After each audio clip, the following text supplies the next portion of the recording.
All right, hello everyone, and peace of Christ, all of you. I hope my voice came in good and clear. I apologize. We started a podcast about an hour ago, and we lost the internet. I hope will not happen again. Uh, there's nothing I can do about this one. I mean, it's an internet, the company, the internet drop. Anyway, we continue, and I hope that the Muslims who they are listening, they will share with us their ideas and what they think. In front of me, I have a picture of the Kaaba. I mean, this is the Holy Kaaba swimming in the mud of the sewage. And yet the Muslim, they claim that this is the most holy place and the location chosen by Allah. I mean, it's a chosen by Allah. It's in the worst location in the world. So what if it's not chosen by Allah? I mean, imagine you are a person who hire an engineer, and this location is chosen by an engineer, and this engineer, he put your house where the poop and the sewage will cover it, and yet this is a holy place.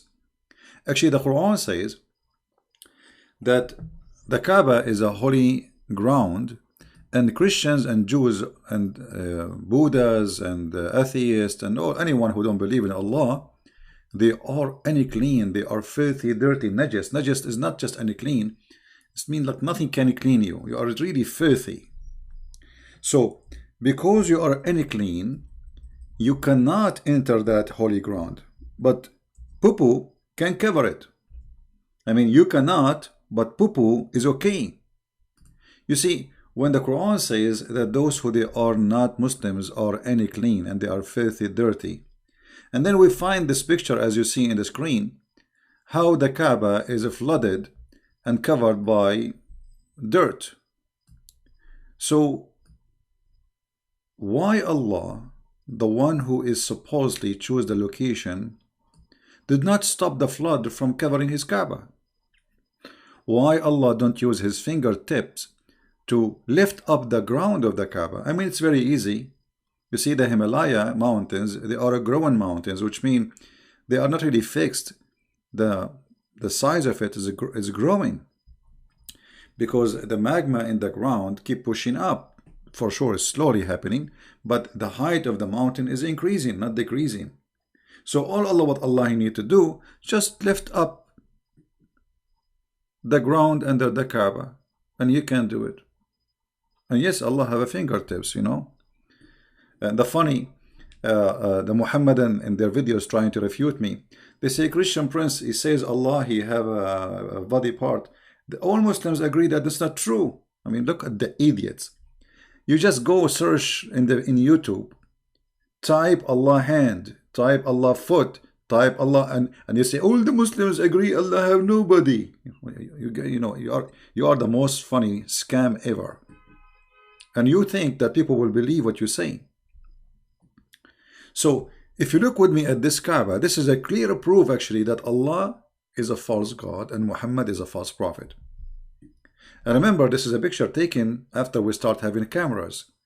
So, and then after they have their oil, they start asking American companies to solve the problem, how we can stop the flood from coming to the Kaaba. Which means this Kaaba was flooded for centuries after centuries after centuries. And Allah did not do it, but the American engineering can do it. You believe it? The God of the Kaaba cannot do it. All those thousands of years, we have Islam already is more than 1,400 years. And the Kaaba was exist long before Muhammad. There was 26 Kaaba in the Arabian Peninsula. It's a pagan place for worship and buying and selling. And as you see, this is the Kaaba. You see, actually, if you see the Kaaba, the old Kaaba was nothing really. But now what you see in TV is the money of the oil. Marble, lighting, even air conditioning, But you see, it doesn't matter how much money you spend on it. They spend on it because they make money from it. Every year, a lot of people go there and visit, and they spend a lot of money for airline. You see, the Saudi government, they make money from even your visit, just from the airline. You have to rent a hotel, you have to buy food, You have to buy gifts to go home as a memory from the Kaaba, something like a rosary, something in your hand to give it to your friends. So it's a big business, big business. Why on a Friday prayer is only for male, no female allow? Well, not only Friday, all the prayer is only for that. But you know, some mosque, what they do, they separate the mosque between male and female. You know, but the because Islam supposedly, you see, this is telling you that those are not really believers, because if a woman enter a mosque and she is in the house of God and there's thousands of people there, I mean, what is your worry? The worry is that we Muslims, we are not decent people who can, be decent inside even the mosque. So you cannot trust a Muslim man with a Muslim woman. This is about trust. You cannot trust.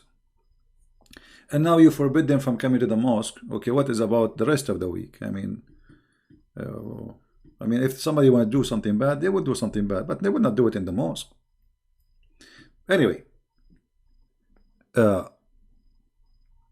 as you see the title, Allah Aka Muhammad and his amazing ethic. From the amazing ethic of Allah, that there's a black stone in the shape of a vagina, and a Muslim, you have to kiss it. And the funny, a Muslim will say to you, no, we don't have to kiss it. No, you have to kiss it. This is what Sunnah means. Sunnah is following the steps of the Prophet. And the Prophet kissed it, so you kiss it. Actually, Umar ibn Khattab, he said, if not Muhammad kissed you, I will not kiss you. I know that you are useless and harmless.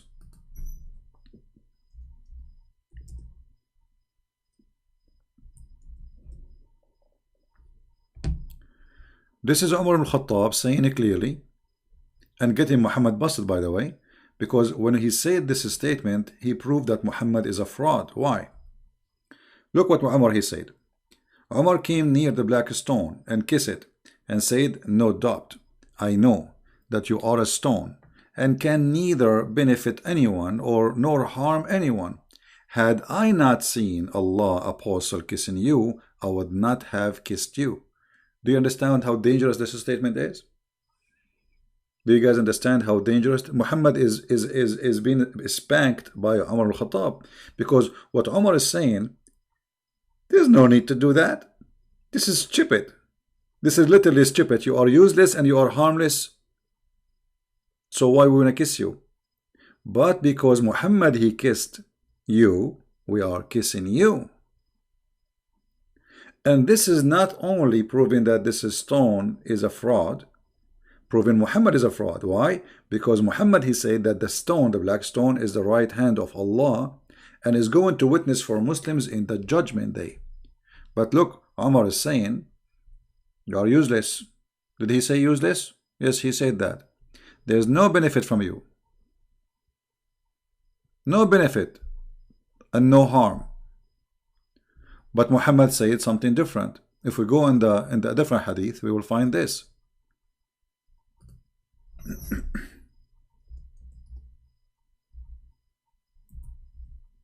So one of them have to be a liar, either Umar or Muhammad. And here in this case, I believe Muhammad is the fraud. Let me instead see the hadith.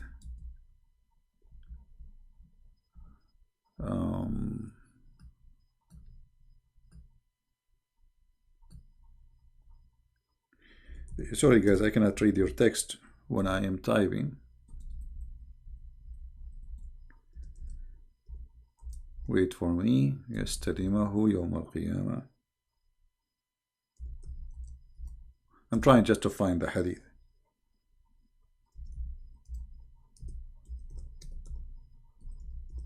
Let us see if we can find it. Here we go. This is Muhammad saying this following statement. And the Muslim cannot say this is da'if as usual. And by the way, what they say here, Hasan, which means good, it's a stupid statement, because this is a book which is supposedly a Sahih book. What do you mean Hasan? So anyway,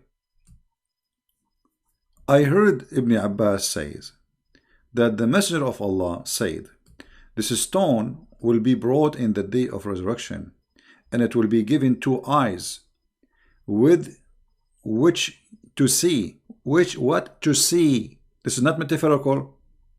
This is not metaphorical. Is going to be given eyes, literally eyes, which is going to see, and a tongue which to speak, and it will bear witness for those who touch it in sincerity. But isn't it Muhammad, isn't it Umar al-Khattab, he just said that you are a black stone, you are useless, you are harmless?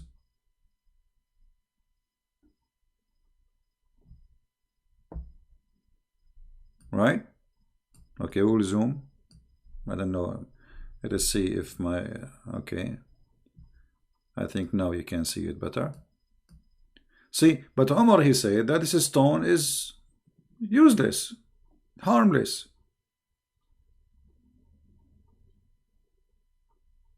So which one is telling the truth?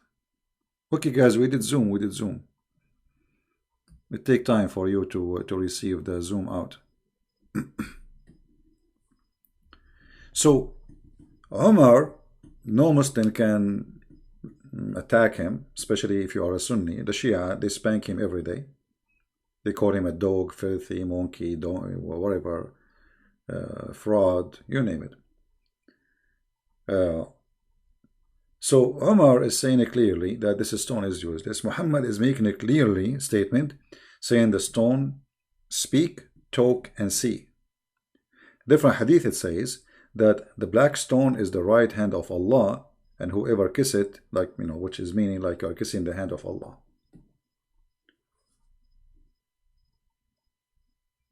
So how this can be ethical, that there is a God, he ordered us to kiss a black stone in the shape of a private part, claiming that this private part is going to witness for us in the day of judgment. And what is witnessing mean? I mean, what do you mean with black stone? So do Allah need a witnesses? What is that? So this is not metaphorical. This is literally happening.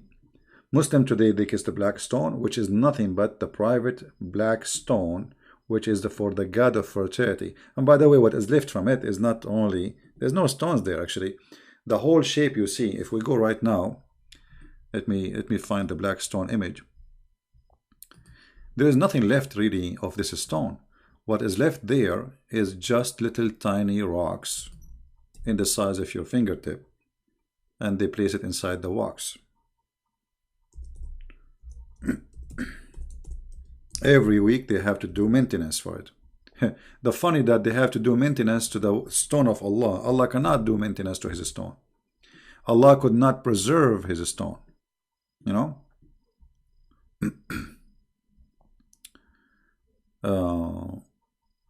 Let us see if we can show you. Here we go. This is how they are fixing the black stone. I will put it for you on the screen. Give me a second. They do waxing. Here we go. They do waxing for the stone, you know, and this waxing supposedly is because the whole stone is wax. There's nothing left. There's only small tiny rocks inside the wax, and this is what is left of the black stone. Actually, there is videos. There's videos in YouTube. You can search it about doing maintenance to the black stone. So look at this.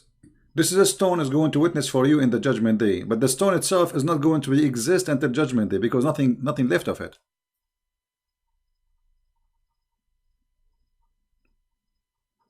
Do you see the stupidity? This stone cannot even survive, and we need to do maintenance for it. And what is left of the stone is this. Here we go. You see, this is the rest is wax. You see it? Do you see it? This is what the black stone is. What is the black stone? And actually, if you look, you will notice that those stones are not from the same rock, which means there is a cheating here. Do you notice that there is some stones that are whiter than the other stones? Where is the black stone? So the ethic of Muhammad to make us kiss a private part of a woman, and the tafsir, not me. You see, the Muslim, they might say, where is it? I can show you the tafsir where it says that the black stone became black because of the sin of mankind, because women, they used to touch their hand and they're full of blood, and they put it inside the black stone, asking Allah, the God of fertility, to make them have a child. Because women at that time, they believe the reason they don't have babies because they commit sin. So they go to the black stone, they place their hand in their private part when they have their period, because now they want the period to stop so they can have a baby. So they put their hand in their private part when they have their period, and they go around the Kaaba naked. Is that true? Absolutely. If we go to the hadith, we will find the following. Totally naked. And then you need to ask yourself, what was the religion really practiced in this Kaaba? Because why people, they are going naked around the house, which is the house of Allah? Regardless who is the one doing that, they believe in Allah. You see, when the Muslims, they say the Quraysh, the tribe of Muhammad, they are mushrikeen. Mushrikeen mean they associate gods with Allah, but the main God is Allah. So what was the religion which is the main God of it is Allah, making people practice such a thing, going naked around the Kaaba?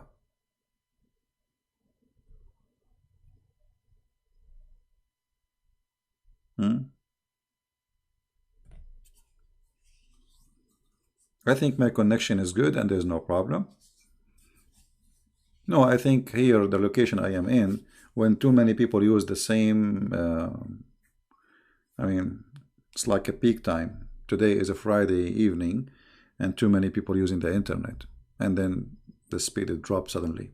I hope that will not happen again now. So obviously the practice telling you that there is something wrong in this religion. Those who they are doing this nakedness thing, they are believers in Allah. They are not believers in something else. You see, when the Muslims, they say Muhammad was fighting his tribe, still the tribe he is fighting, they believe in Allah. They are not believing in a different God. So what was the religion really, which is believing in Allah, making people going around the Kaaba naked?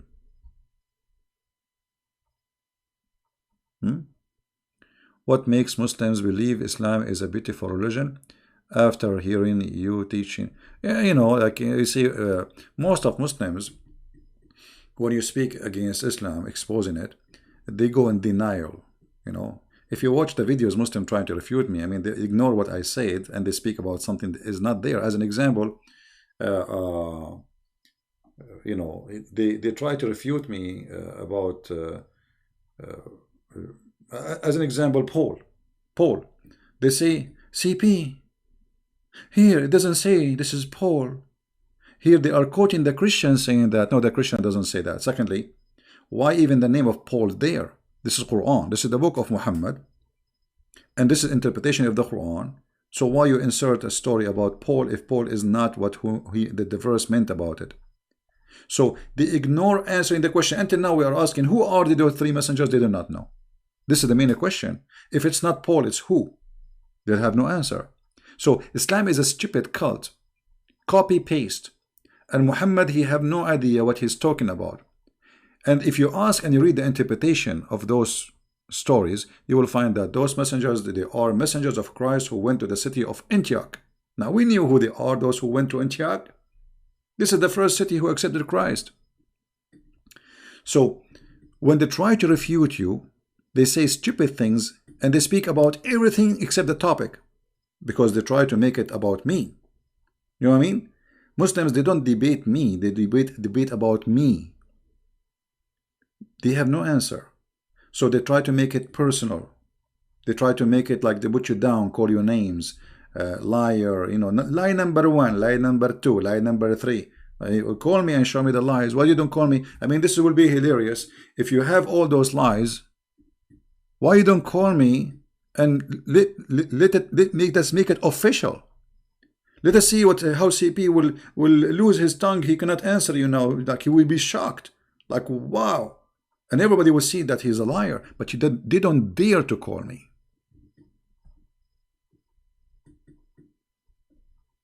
And this is the whole point. And now what we are talking about, they will go and make a video says, CP, Those are not the Muslims going around the Kaaba. My friend, at that time, the Kaaba, you see, when Muhammad supposedly forbid going around the Kaaba naked, the Kaaba is already under his control for a long time. Why he was waiting? Why Allah did not make a verse in the Quran? Look, the Quran have a verses about who Muhammad can sleep with, or verses Muslims don't enter the house of the Prophet without permission. Like what? This is a verse. This is God is talking. Don't enter the house of the Prophet without permission. So he have time to make a verse about don't enter the house of the Prophet and don't eat his food and don't eat his sandwiches. But he have no time to say don't go around the Kaaba naked.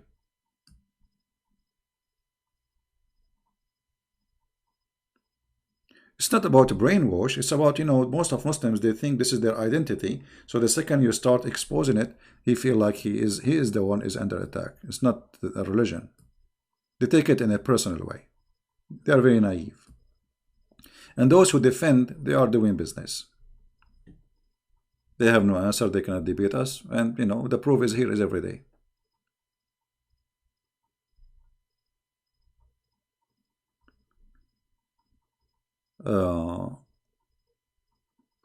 Refute the army story is real. My friend, how an army of elephant is going to pass all the way to Mecca? Just to show you how stupid this story is. I mean, Muhammad is officially an idiot. This guy, he heard legends and yeah.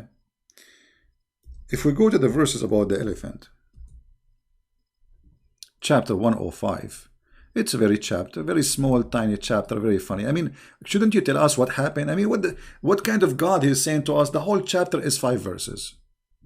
If we count them, they are not even maybe 30 words. Don't you see what Allah He did to the people of the elephant? No, we did not see. Did you? Did Muhammad even see? No. Because supposedly this happened before Muhammad. So how you say didn't you see? I mean, even the statement is stupid. Didn't you see? Who is the one who saw that? Muhammad did not see it himself. Who is the one who saw it? And what happened? No, we did not see. Tell us, please. There's an army and they are coming with the elephant, and Allah He sent the bird carrying stones. Like what?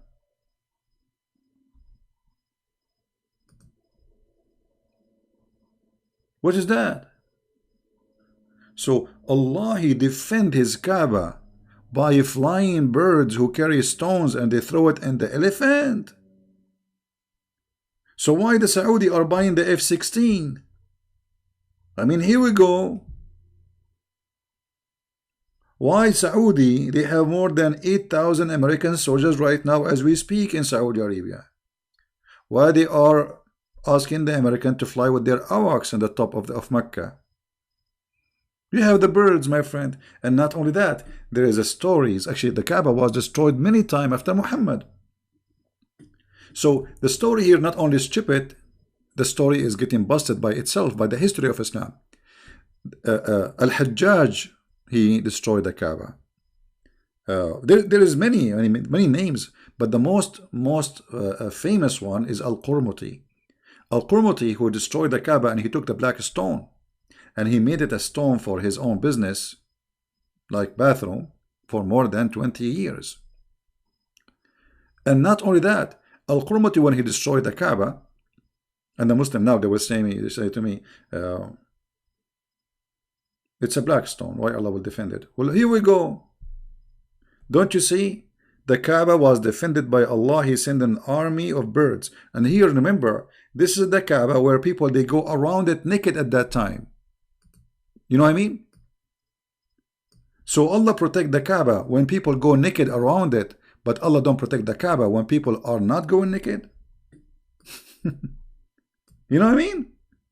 So when the Kaaba became clean from the idols, supposedly, the Kaaba have only Muslims around it, Allah don't send His bird to protect the Kaaba.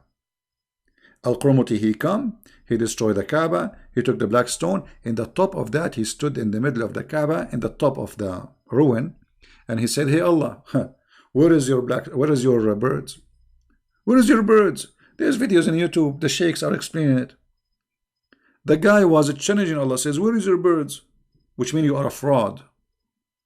After Al-Qurmuti, he destroyed the Kaaba, Islam demolished. A lot of Muslims left Islam because they noticed that this is really not a fraud. Where is Allah? Where is the birds? People were waiting for something to happen. The sky will have birds right now. No birds, no snakes, no cockroaches, no ants, nothing.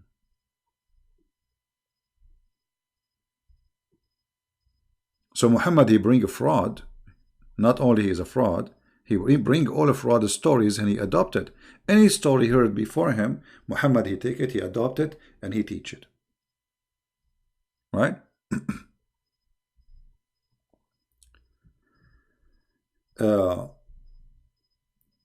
When I lost my internet, we were reading about Muhammad advising a man not to marry a woman she is widow or previously married, to marry a child.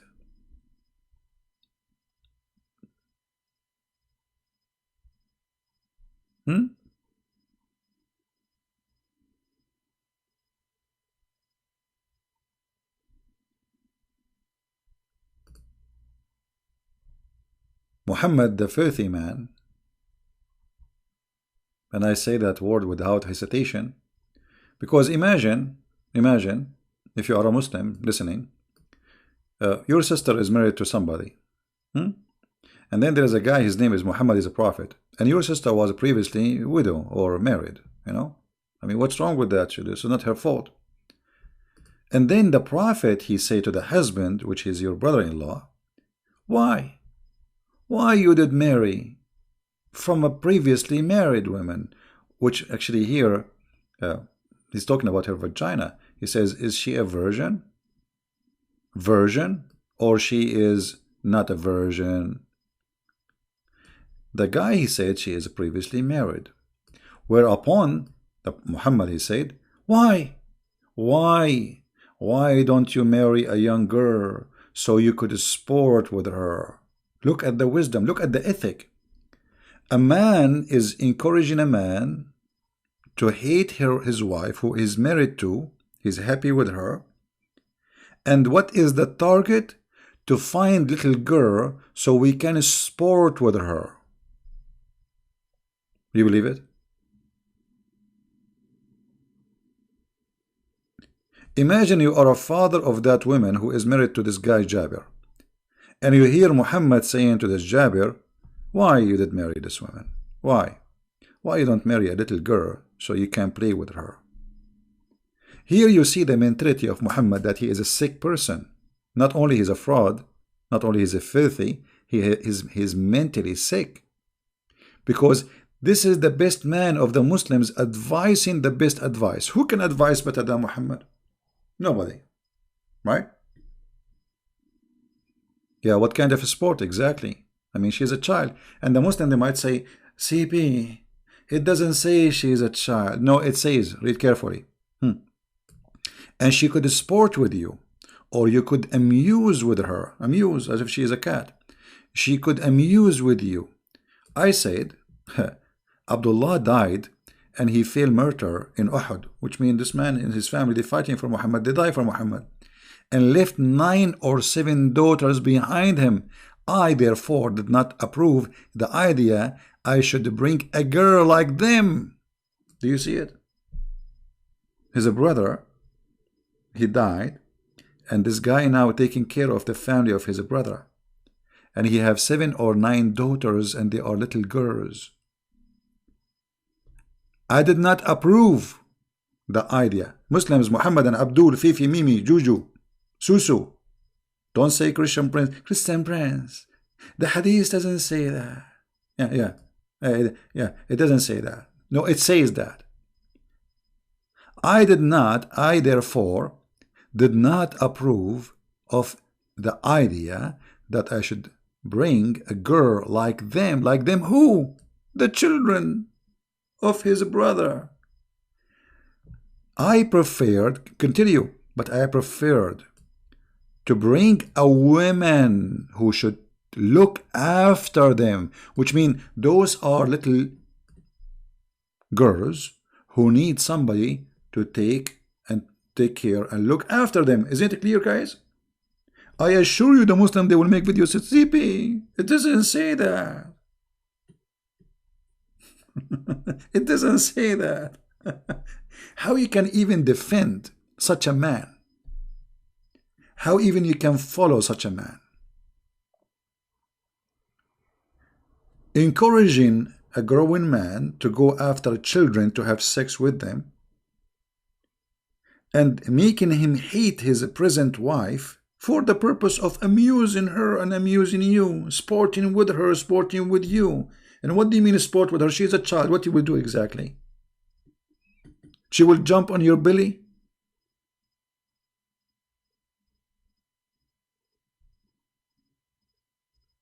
How in the world anyone can believe in such a man? I'm going to open my Skype for Christians to call because I promised them today that I will take calls and I want to keep my promise. I hope we will not lose internet. Look like we are going fine. Let us see where is my Skype.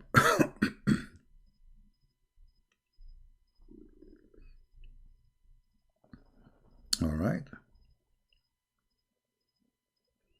Okay, my Skype is open. If there is any Christian want to call, and let us do it this way. The one who texts me first, I will call you. So don't call right away. All right. Hamidin Hamis. What is that? Muslim? If you are a Muslim, let me know. Text me first, please, and then I will call you based on your text, which means first text, first call. So we don't disturb each other like you call me when I'm talking. Just text says I wanna talk. Can you call me? And I will call you back. Seriously, what we are going to talk about in Skype, Sarah, don't talk, nobody is asking you to call. Seriously. I mean, what's wrong with people? Seriously, what we are going to talk about? You don't have anything to talk, don't call.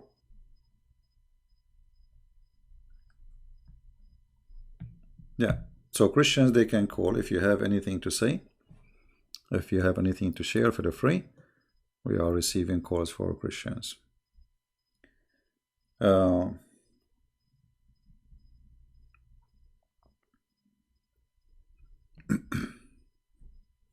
Sometimes I read comments and comments are funny. People, they say things without even using their brain. No, not necessarily this topic, but you can talk about this topic. I mean, why we wouldn't want to talk about this topic? Why not? But if you have different topic, no problem. Yeah, we will take Muslims if there's a Muslim wanna talk to us, no problem.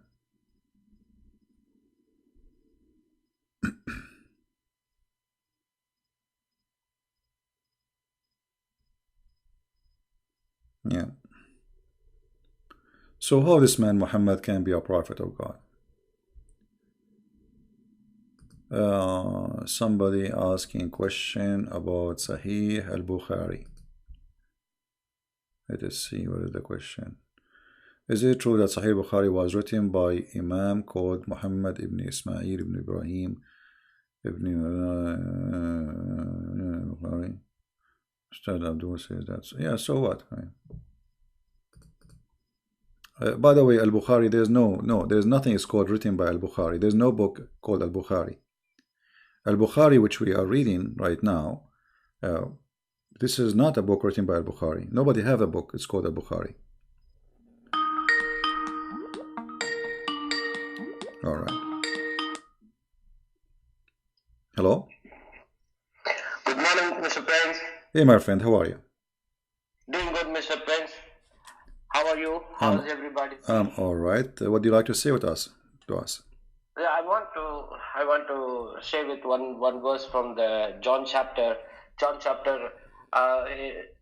Jesus says, I am before Abraham. Yes. That chapter, you want to help me to people to understand also where he saw Abraham in the Old Testament. In Genesis 14 chapter, when Abraham went to the war and when he coming, he meet one person. You want to explain to that to people that verse, please? Well, you know, there's the Bible speak about even the Lord. He came with the two more person, you know, to Abraham, and Abraham Yes. he bowed down. So when the Messiah he spoke about Abraham, he saw me and he you know, pleased with my day. You know, he was rejoicing with my day. He did not mention when Yes. which one it was when he saw him, but obviously the Bible support that he saw him.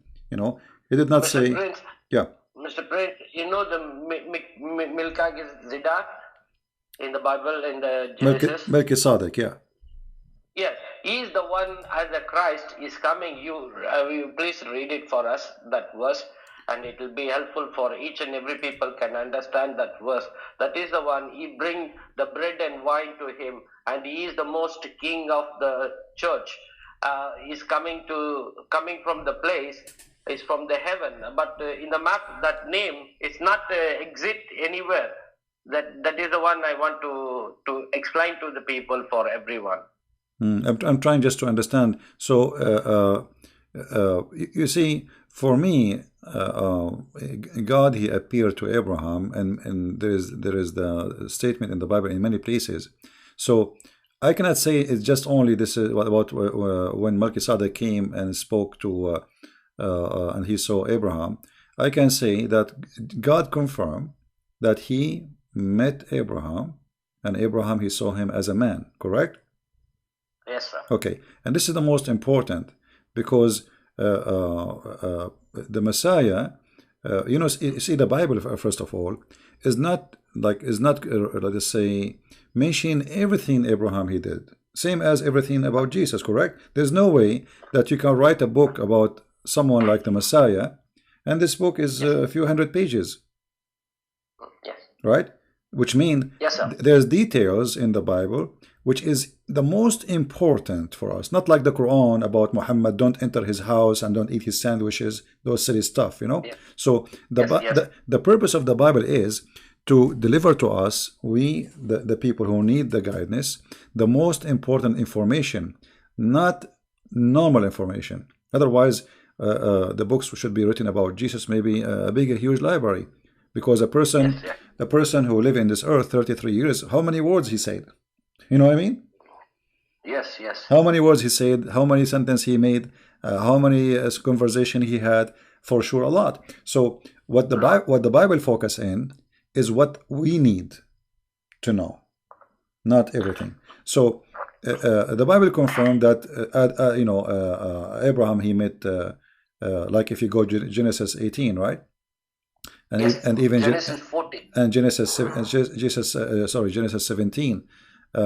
So anyway, it confirmed that the Messiah he met Abraham, and not only that, Yes. Abraham he saw my day. And the Jews they said to him, "Well, how you say that you met Abraham? You are not even 50 years old."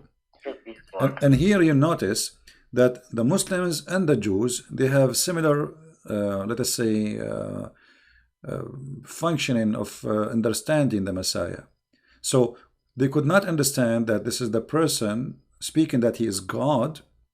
They are looking at a man who is not even 50 years old, but yet he claimed that he saw and Abraham saw him.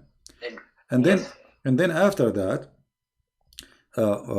they try to kill him, because simply he is claiming to be God.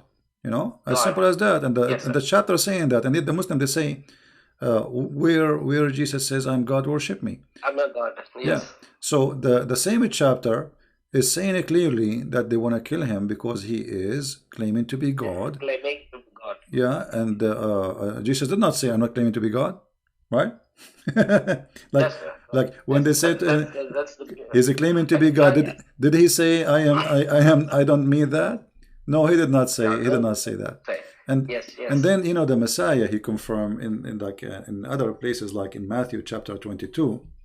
Uh, the Messiah, he said to them, to the Jews, and those are very well versed people, what do you say of yes, yes. Christ? What do you say of Christ? They say he is the son of David, from David. David.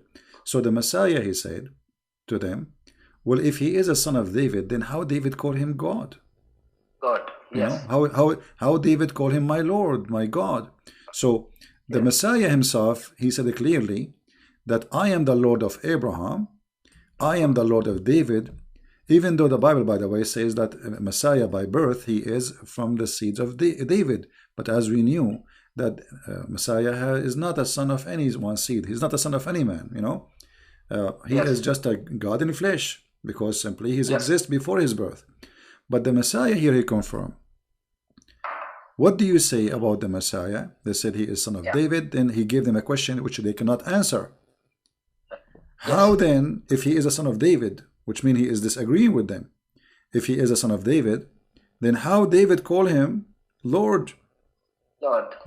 He called him Lord Jehovah. Jehovah. So if he is just from David, that means he is just a man like everybody. Yes. But he is by birth from David, which means because he is born of the Jews, as simple as that. But the Messiah, he is the Lord of David, and remember David here, he is the highest man for the Jews, like he is the king, the most powerful king. So when you say the king of the Jews, who is the most powerful, he is saying to Christ, you are my God. So who is the Messiah then? So he is the Lord of David, and this is David, the king of everybody. It's like today, we don't want to make it an example, but for people who don't understand, it's like you have a president in your country or a king, and he is the most powerful man in the country, yet he sees somebody, he call him my Lord. Yes. My God. So Yes. the Muslim claim about Jesus, nowhere he says he is God. I mean, it's all over the Bible. When Jesus says, I am the truth, you see. Okay, how you can be the truth? The truth in Islam, one of the names of Allah is the truth. He's trying to copy Jesus. The truth is only God. There's nothing else except God. And he said, I am the life. How you can be the life? How you can be the life? You cannot be the life unless you are God, because when you say I am the life, which means that all source of life is coming from me. You have life? Yes. Yes. It's coming from me. All life, all source of life, not only human. So I am the life, and then I am the resurrection. And yet they say to you, where Jesus said, I'm God. How you can be the resurrection if you are just a prophet? How you can be the resurrection? How you can be the life? Imagine I am claiming to be a prophet, and I say to you, I am the life. I must be crazy then, unless I mean that I'm God. So obviously the Messiah is saying clearly in many places that he is God. He's the beginning. He is the beginning. He's the end. End. Yes. Just to add to what you said, the Muslims, I'm sure you heard them before saying, where was the Trinity before Jesus was born? I don't know if you heard that question before. Well, because they are limited in their the way they function with their brain, because they are held hostages with Islam, so they don't want to think out of the box. You see, the Messiah before he was born, he was exist. That's why he's saying before Abraham I am. Yes. See, you are saying to me, what was a Trinity? Here we go. The Trinity is there. So the Messiah is there. His birth have nothing to do with his existence. This is why his death will not make the Messiah not exist anymore, because the death is the death of the flesh, the flesh of the body. But the Messiah was exist before that the flesh is exist. Right? Right, sir. The flesh is just a stage for him. He is in this earth. He came to us in the flesh so we can see him. So God, he humbled himself. This is what the Bible says. God humbled himself, and he took the image of a visible man, human being, right? Human being. So yes, sir. The Messiah, and this is what the Bible is saying, he is the visible image of the invisible God. God, yes, that is true, sir. And yet they say to you where Jesus said, and by the way, saying God, it's easy. I can say I'm God too. but you cannot do what Jesus can do. Yes. Anyone can say I'm God. So I mean, what a big deal to say I'm God. I can say Allah, he said he's God, but he cannot do what Jesus do. Yes, that is true. Allah, the God of Islam, he do not even know what he created, how he created things. Stupidity. Yes. The Quran is full of stupid mistakes. Right? That is true. That is true, sir. All right. Anything else, my friend?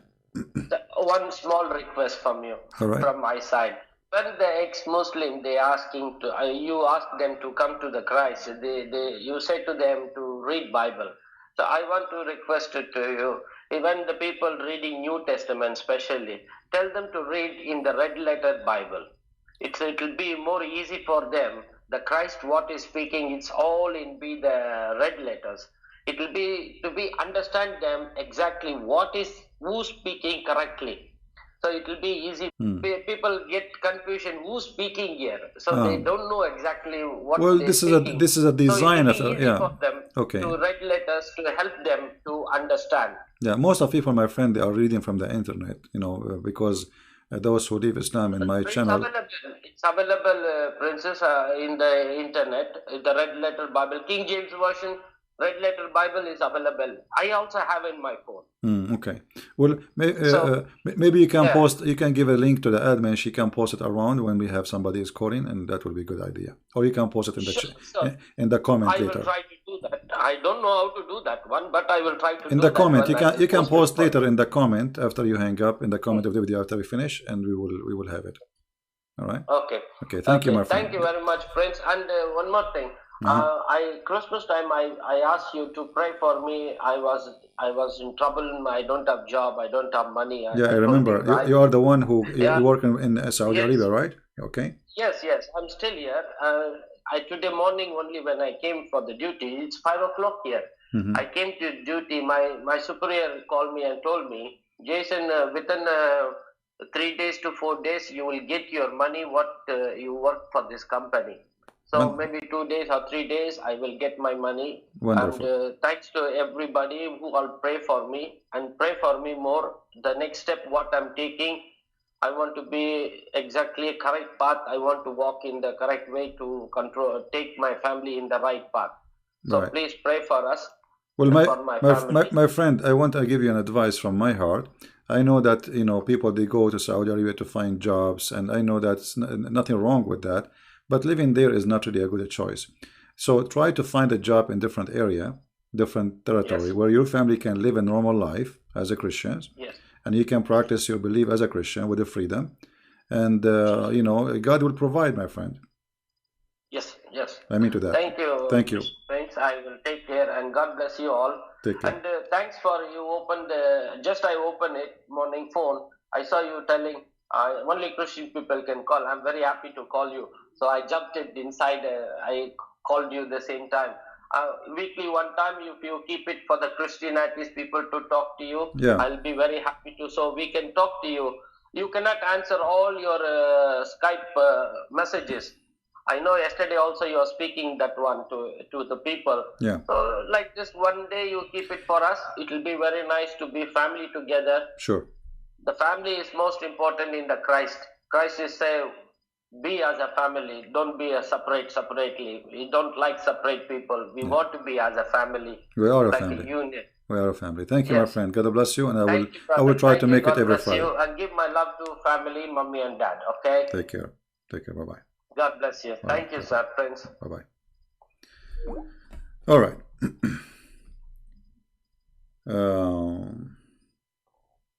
Very nice person. Wonderful family he have. Working hard to provide his family.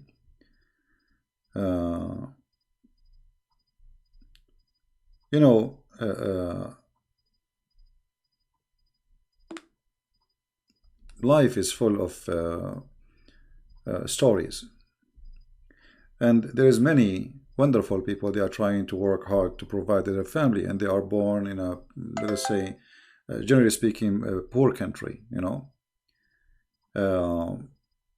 but nothing make you poor as being poor in your heart, because at the end of the day, everybody live.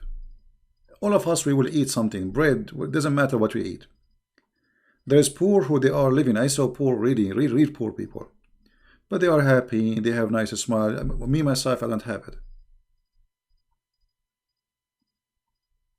And the other day I was watching a video about people in the Philippines. They have a flood. The flood took their houses, and they are smiling. I mean, imagine those people. They have nothing. They have nothing before the flood. Little tiny house made from, and you think they are poor, even if you are rich, because there is people who have a lot of money, but still they are poor because they want more and they will never be satisfied. So we pray that this brother here, and I hope everybody will pray for me with me, that he will find a good job to provide to his family. He's not asking for much. He's not asking for to be like a rich man. He just wants to have a job for his family. So pray for this brother, so the Lord will provide him and the Lord will open door for him. Now, we have somebody want to call. Okay, let's see.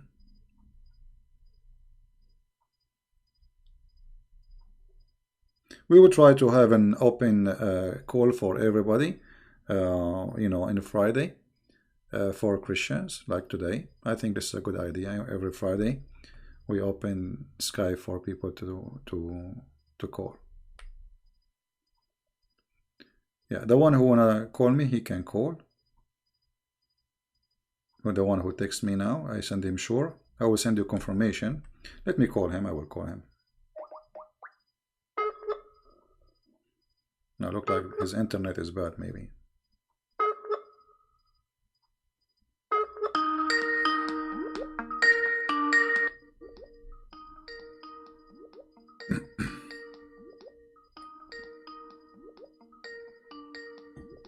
I hope he will answer.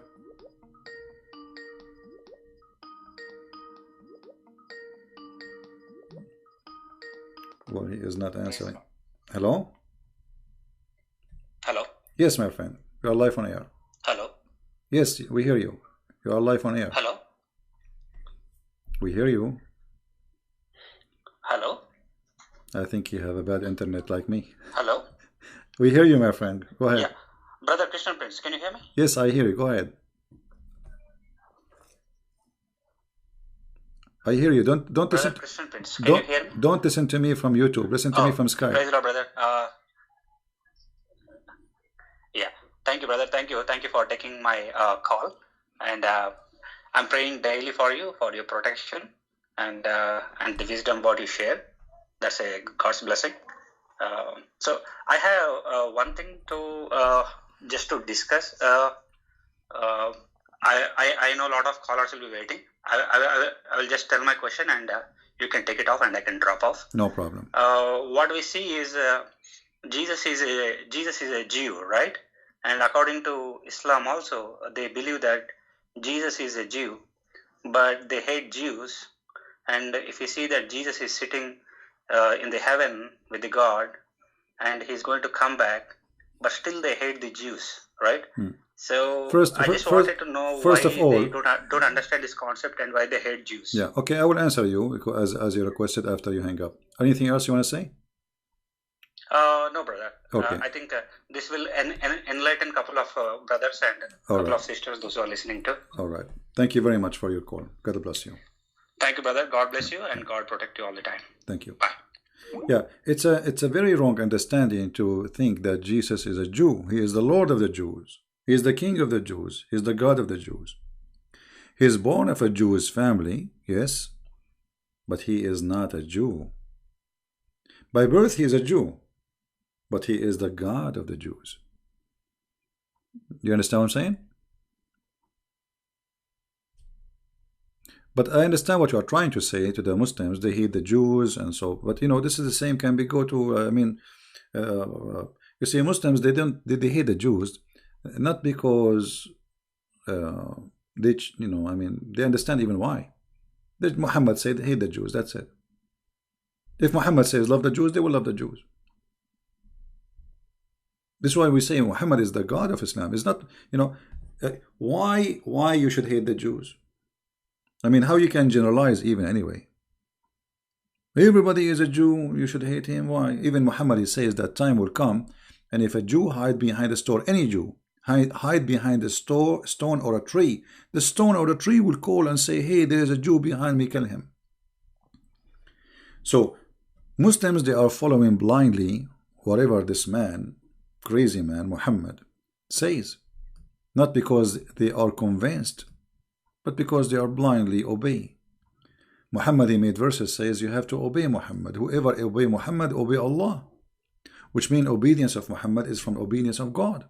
So he is God in earth, yet he don't claim to be God, but he have the authority of God. Muhammad, he says something, Allah, he says something. Actually Muhammad, he win. You know, there's many things in the Quran, the Muslim, they say to you it's abrogated by a hadith. How Muhammad, he can abrogate the words of Allah if Allah is his God? So Allah, he says something, Muhammad, he says something. Which one we follow? Muhammad, because Muhammad is more important from Allah, which is a fake God. Muhammad, he just used Allah as a proxy, like, you know, he's a tool. Muhammad, when I have sex, he made verses saying any woman, she want to give herself to the Prophet. Muhammad, he want people not to come to his house, eat his sandwiches. I mean, have you ever heard of a God saying don't come to the house of the Prophet to eat his sandwiches? What is this? The sandwich God? All right, we have somebody trying to call. Tell me if you want me to call you, my friend. Just don't send me a text. If you want to call, say, I want, please, can you call me, and I will call you. Have you ever heard of a God saying to his prophet, any woman she can give herself, and you may differ between them? You might delay some. What is that? Allah is giving tickets for sexual activities. Okay, somebody asking, can I call?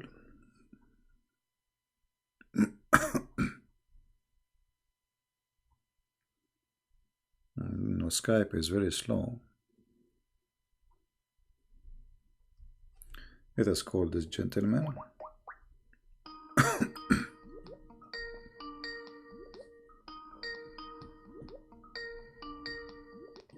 Hi, CP. Hello, my friend. You are live on air.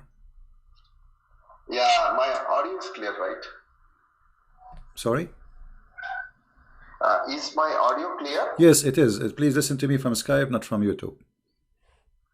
I'm speaking from Skype only. All right. I'm calling from India. You're welcome, my friend. We love the people in India. Yeah, actually, I'm also a Christian by birth and by practice. Okay. And I used to debate a lot of Muslim friends in India. Some people who challenge me, I challenge them back. And I used to listen to all of your podcast in YouTube while going to work. In fact, many days I used to listen in earphone and I with them. Yeah, well, you know, when you want to discuss religion with somebody else, you better, you know, like educate yourself before you speak about the topic. Otherwise, you will look ignorant. Like the Muslims now, when they speak to me, all of them, they look ignorant. Even those, the ones they grow beard, they, you know, they look very ignorant. So education is education is a must. Only facts. Yeah. Yeah, that is very important. That I always realize, and I did that. I wanted to talk to you about John chapter 6. What do you think about John chapter 6? I am a Catholic myself. I believe in the Eucharist. Do you have the same understanding on John chapter 6, which is Jesus presenting his body and blood, soul, and divinity in the Eucharist? I don't understand you, my friend. What you believe in? What? Eucharist, the bread and wine becoming the body and blood of Christ. Repent. Bread and wine, which is you mean okay, okay. He orchestrates that. Yeah, all right. Yeah, you know the Messiah. He said, "This is my body will be broken for you, right? And this is my blood will be shed for you, and do this to remember me." Now, the Messiah, when he said, do this to remember me. But by doing that, as he said, as if we are drinking from, but not it is, which means it is metaphorical. We are not drinking blood, right? But in John chapter 6, he is telling, truly, truly, I say to you, unless you eat my body and drink my flesh, you will not have life in you. No, my friend. Yes, but still, this is metaphorical. Did anyone eat the body of Jesus? I mean, yeah. Let me try to explain to you what I'm. I think John chapter 6 and the Last Supper are connected. Yeah, my friend. Because if you go to Good Friday and look at, you will see only an execution. Unless in the context of the Last Supper, you will not see a sacrifice there. So the sacrifice is orchestrated in Maundy Thursday, and then the Good Friday, the execution happens, isn't it? Yeah, you see, when you read, try to read in more like see the whole image, not only one verse. If you read in John chapter 6, you will see that Jesus saying to them that I am the bread of this life. It's not. He said, it's not by the bread only human being live, but by the word of God, right? Not only by the bread. So the Messiah. Bread, isn't it? Sorry. Word of God is Jesus Christ.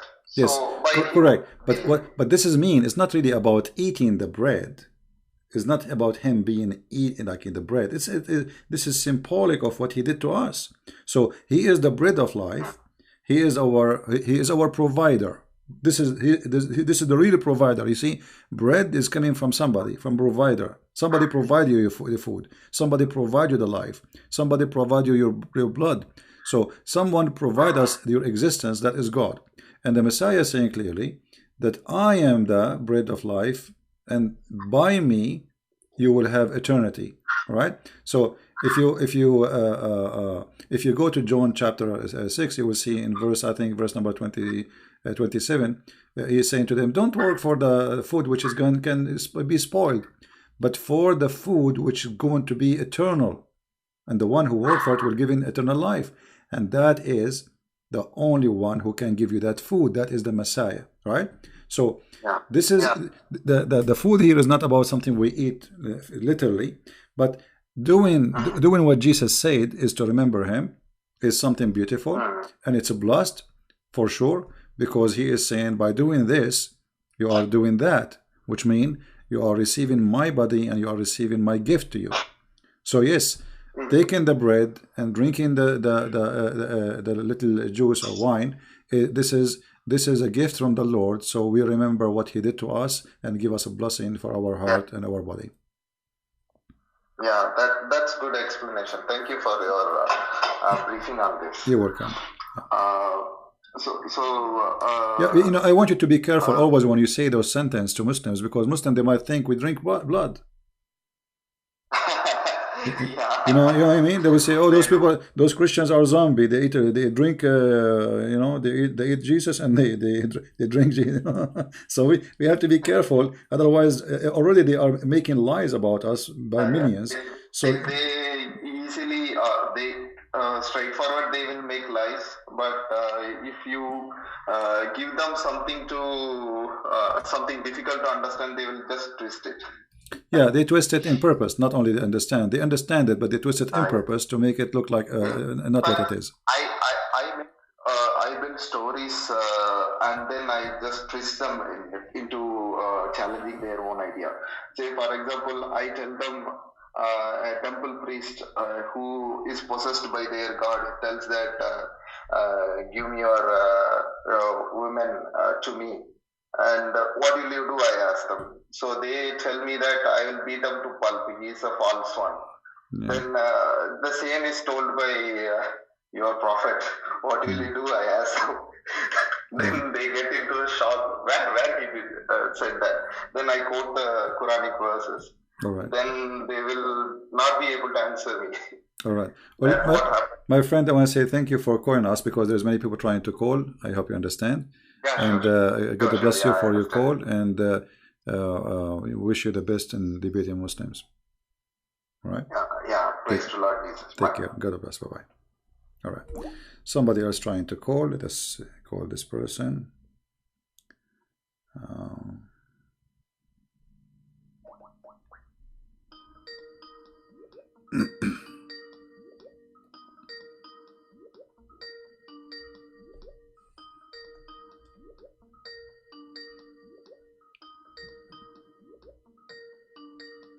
He's not answering. You know, don't call me when I am live with somebody. I mean, wait until we drop the call. Just send me text saying I want to call, and I will call you back. And now he is not answering.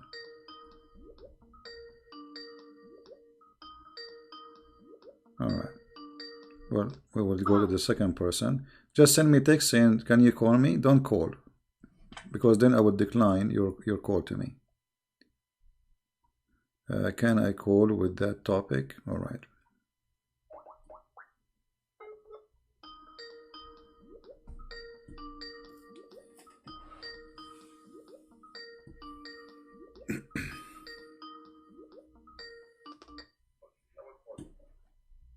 Hello? Hello? Yes. You're live on air. Hi. Thank you for calling me back, Siti. You're Can welcome. you hear me? Yes, sure. I will hear you. Yes. So did you read the text of the topic that I wanted to ask you about? I could not really get a chance to read it. Let us see. Can I talk about what women gets in Jannah, if it's okay? Sure, go ahead. Yeah. So I'm actually working on a video, and then I got, well, basically, there are many verses in the Quran that mention about what the righteous people are going to get in Jannah. Like in the Surah 78, 38, 55. But then, do you think that all these verses only implied for men only? You see? Or Okay. The Quran, the only thing the Quran speak about women they will have in heaven, that they will be in heaven. That's all. Doesn't say really what they will have in heaven. The rest of the description is for Muslims, men. You see, and we can prove that easy, because the Quran described they will have this, they will have a fruit, they will be reclining in their couches, and with them the hur, right? So yes, obviously he's woman of equal age. Yeah, right. So obviously he's speaking to who? So the one who is the one who is speaking to? He's speaking to men. Otherwise, that will make them lesbian, because saying to the and your whore with you. So, and he described those whore that they are, they did not have any sex before. So if you read the whole verses, this is about Allah speaking to men, which is Muhammad, not to anyone else, only men. All right. So those men, what they will have in heaven. The only thing the Quran speak about women they will have, that they will be in heaven, but what they will be? They will be sex toys for the men. Yeah, because I received conversation with Muslims, and they said no, these are also part of this, are also for women, because not all those verses mention about women, only one or two. No, we see, we have the hadith. The hadith confirm what is in the Quran. We'll explain it. Muhammad himself is explaining. So, was Muhammad lying about what he said? Then this will be a problem for the Muslims. So when Muhammad he said that he will have at least 72 women, and some of them they are wives from the earth, and the rest are from the virgins, which Allah will provide in the heaven. So obviously the promise is that the man will have many, the women she will be one of the many. Right? One of the many. Yeah, one of the many, and she herself, she is a gift for the man. He is not a gift for the women. She will be, you see, in chapter 55, verse number 72, it says that those are going to be even jailed inside their tent, which means they cannot see anyone else. Just for the man. They will be jailed. They will be restrained in their tents. If you go to chapter 55, verse number 72, that those women, they are jailed. They cannot see any other man except the man who will sleep with them. So what kind of reward is given to the women is being jailed in a cage so the rooster can come? You know, so this is a rooster chicken religion. There's one rooster and many chickens. This is the mentality of the heaven of Muhammad. Yeah, this is the fact. One rooster, because if you have two roosters in one place, they will fight, right? They will kill each other. Yes. So one rooster and many female chickens, and this is the heaven of Islam. As simple as that. Ah, great. So they promise the women in Islam to be a chicken, one of many chickens who will be given to a rooster. You know, in heaven he will have high walls. Why high walls? Because those people, they are Arab, they are very, you know, private. They don't want anyone to see. Yeah, you will have high walls, and nobody can see behind those walls. So you see. This is why it says here, "Hurun maqsuratun fil khiyam." So what it's Amazing. yeah. So the best description is a rooster chicken religion. You know. Yeah. So when I talk to Muslims, and then I came across with this one verse, if you can pull out also from your screen, Surah 33, verse 35. And then the funny with this verse is the tafsir, actually, from Ibn Kathir. 33, verse 35. 35, okay. 33, verse 35. Yeah, about don't enter the house of the prophet. Wait, I'm going to see that. You're talking about chapter 33, right? Chapter 33, verse number 53. Yeah. Yeah. This is about don't enter the house of the prophet, and don't don't ask, don't eat his food. 35 is for this is the part, I think, the only part in the Quran that mention what women will get in Jannah. No, this verse here. I think you are quoting wrong number. This verse here is about don't enter the house of the prophet and don't eat his sandwiches, which is very silly. Oh, you are saying 35? 33, verse 35. 35. Yes, I thought you were saying 50. It's my fault. Sorry. Okay, 35. Okay. Yeah. There's a verse saying just they will go in heaven. That's it. Doesn't say what they will do there. But the women in heaven, they will be just chickens. I mean, what is the reward for the women? What exactly? Challenge any Muslim. What is the woman she will be doing in the heaven exactly? What she will be doing there? She will be, excuse my language, sex toy for the rooster who Allah promised him many of them. Is the man, like you see, God created Adam. He created with him what? Eve, right? Eve. Okay, so if Allah is the same God who created Adam, why we don't go to heaven? If the logic is, God is the same God of Adam, is the same God of Muhammad. So why the God who created only one woman for Adam, he is going to create too many women for the sons of Adam? Doesn't make sense. Doesn't make sense. And at the same time, those women, as an example, the Hur, all of them, they look the same. They have the same voice, they sing the same song, and they have the same name, and they have the same look. So it's very stupid even to promise me like 100 Barbie, but all of them, they look the same. So what's the point of this? Imagine you look like you have you have 100 women with you, and all of them, they look the same, and they sing even the same song. They say that it's like a Barbie machine. It's like a it's like a toy. So it's a stupid deception fit with people who live at that time, those Bedouin, trying to tempt them with sexual and wine. What the heaven of Allah? Wine. This is what the Arab, they like to have. Ginger, because the Arab drink ginger. The wine mixed with ginger, and honey, and river of honey, and milk, and then women. That's it. And then fruits.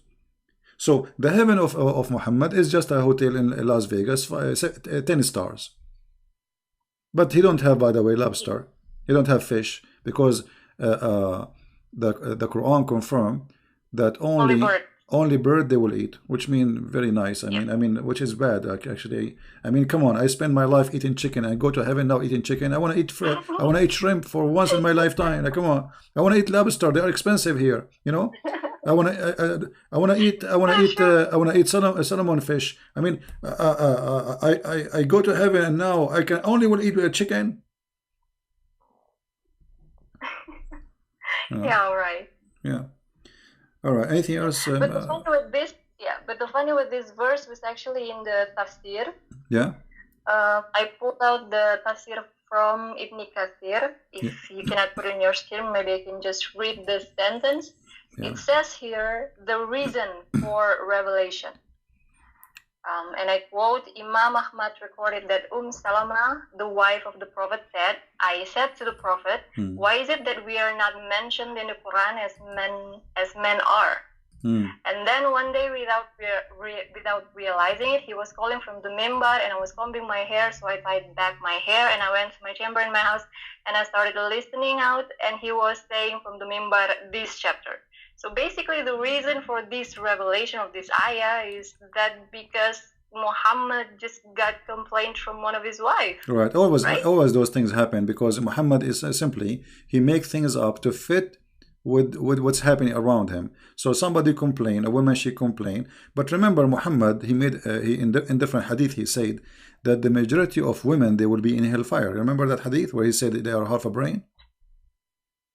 Okay, so those who will go to heaven is those who they are only obedience to their husbands and totally obedience, and they are literally chickens, which means you have no say, nothing to say, and that will make you go to heaven. Otherwise, the majority of women, they will go to hell, and the hadith confirmed that.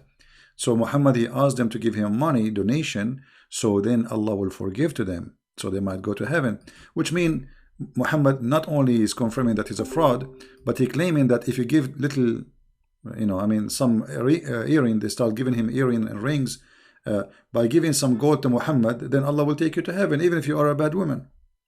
You know? Yeah.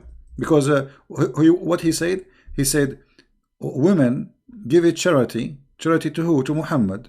He want their money. And because I saw most of you going to hell. Okay, if women by giving charity they will go to heaven, that means they are still bad, but by giving the money to Muhammad they will go to heaven. What kind of heaven this heaven is? You see, he is not saying change the way you live, change the way you are, give it charity. And then they start giving him their earring and their rings. And that supposedly will make them to go to heaven. O women folk, you should give a charity and ask much forgiveness, for I saw in your block amongst the door of the hell. So they are the major people of hell are women. But the fact is not true, because this is totally contradiction with the Quran. If Muhammad he promised every man many women in the heaven, regardless of the number, that means the number of women they will be way more than men. Right? Yes. So either this hadith is a fraud or the Quran is a fraud. I believe both of them, they are fraud anyway. And not only that, Muhammad he made some stupid mistakes. He claimed that women they will go to hell because they have deficiency in their religion and deficiency in their intelligence. And if you think about it, both who he called them deficiency is not a reason to go to hell. Because let us say a person he have deficiency in his brain. Let us say he's crazy. He's a crazy. Allah created them that way. Yeah, he's a crazy. Let us say somebody's a crazy. Well, this is not right. God is God of justice. He will not send him to hell. This guy is a crazy. You see, God judge you by what he gave you. If you don't have the brain, which you can judge by what to do, what not to do, then why God will send you to hell? So Muhammad saying that women, they are stupid, therefore they will go to hell. But this is stupid of him to say, because if a woman, she is stupid, she is the maid of Allah, and that means Allah should go to hell, not the woman, because she is maid of the maker. Look, and what they ask him, what our deficiency in her intellect and religion?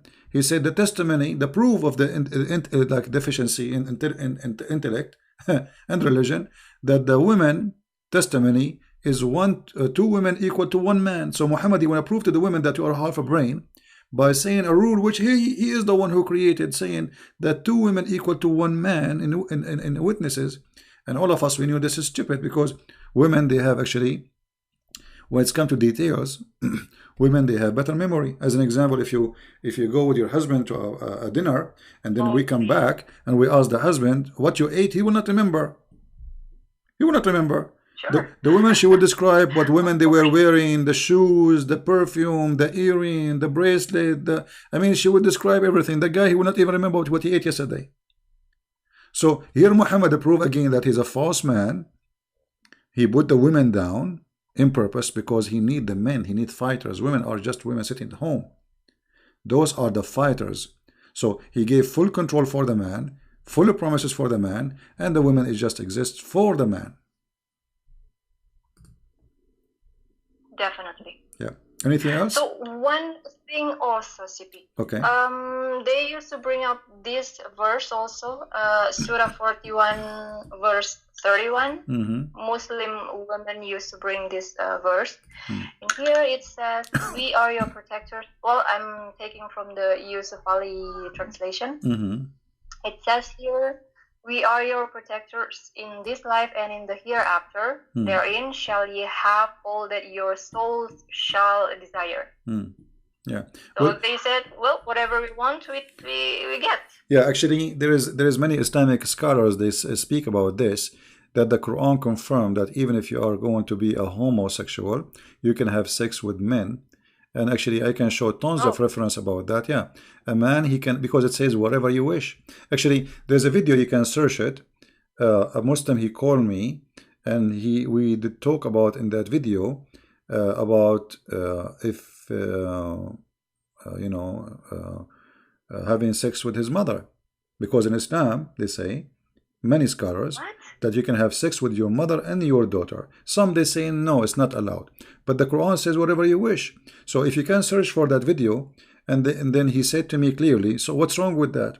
Search it, you will find it. I think it's called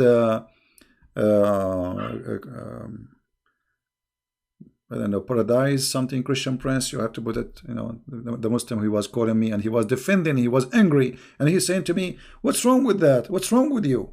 Actually, I will try to find it and play it right now.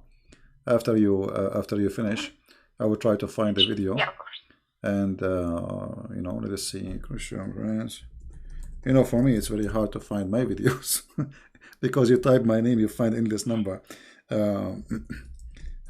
You need to remember the name of the video.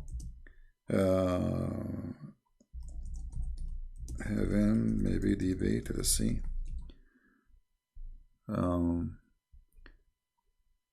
Yeah. Let us see. Maybe this one. In 2020, start off the year right. Okay, Show your this commitment to your one. family.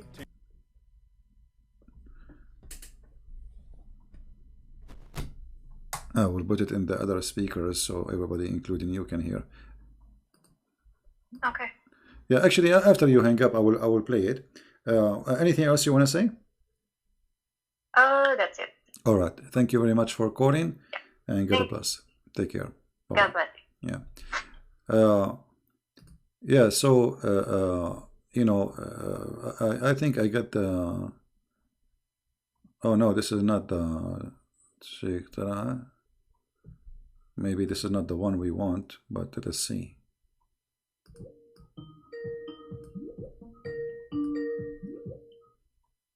Hello? Yes, Sheikh Talal, how are you? Can you hear me? I do hear you. Okay. Did you hear our topic, Sheikh Talal? You kind of didn't have no topic. You started with the Jannah. Now you're ending up somewhere. Well, it's all the same. All the Jannah is about the breast and boobs and nipples, as you know. So what do you think about your prophet promising you companion in heaven, and specifically when he says that you will have a Jannah with deep shade? What does that mean? The first thing I would like to do is to set some records straight. Hey, my friend, don't set record. Either you want to call and talk to me about the topic, or why you call me? What record is it?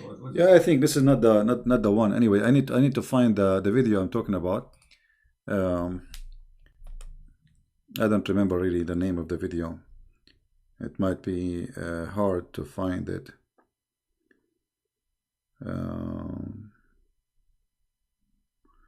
Okay, we have this person trying to call. Okay. Don't just text me, says hello, I am Christian. Tell me, you want me to call you? Or just you are saying hello? Don't say hello, please. Don't say I would like to add you to Skype. Just call you know, tell me I want to call me.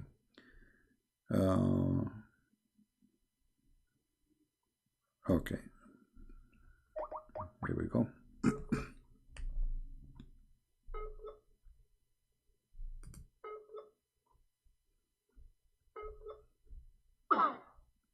Bad internet. I'm trying to call you, Tamara. This is you. You are saying this is your Tamara, right? So you said this is Tamara, but I cannot. Let us try again.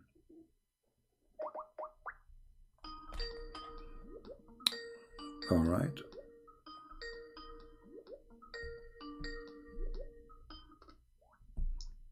Hello? Yes, hello. You are live on air. Hey, Christopher, this is Tamara. I have How are you, Tamara? How are you doing? Okay, you know, like on the second coming of Jesus, right? Yeah. Do they have like in the Bible? Do they have like a specific? I don't know how to say it, like what he gonna do when he's second coming in the Bible? Well, you know what will happen supposedly, as the Bible says, that the Lord, He said, those who don't believe in Him, bring those who don't believe and slay them, which means this is the time of judgment. This is the time of your end. This is the time where people who they are belong to Him, they will go taken to heaven, and those people who they are not with Him, they will be punished. So, you know, the details, we will leave that to the Lord, what He will do it, because there's many verses about hell, what will happen in hell, but how He will do it exactly, you know, I mean, this is what He, let's say, let what to the Lord, you know, this is His authority, and speaking about details will not be really too much helpful, because what we know is He is coming, and those who they reject Him, they will be punished, they will be sent to hell, and those who believe in Him, they will be taken to heaven. How He would do it exactly, not much of details. Okay. Yeah. Like you know, like I don't know, but like you know, some Muslim will say that on the second coming of Jesus, He will like probably get married, have kids. Well, I heard that, and what else? Well, this is those things they say. There's no source for it. Not from a Christian belief, not from Muslim belief. It's a stupid thing. They say things does not exist. What get married and have kids? Because supposedly He will stay. Some they say 7 years, some they say 40 years. They are not even sure about the time. And the question should be for the Muslims: why Jesus will come back? Why not Muhammad? Exactly. You know what? Why this? Okay, if you are watching a movie, Tamara, and who is the one who lived to the end of the movie? The hero, right? Yeah. The rest are just cumbers, like you know, like numbers. The guy who opened the door, the driver, the police. Nobody even know their names, right? Yeah. But there's one person who survived the whole movie, and he is the hero who will accomplish the mission.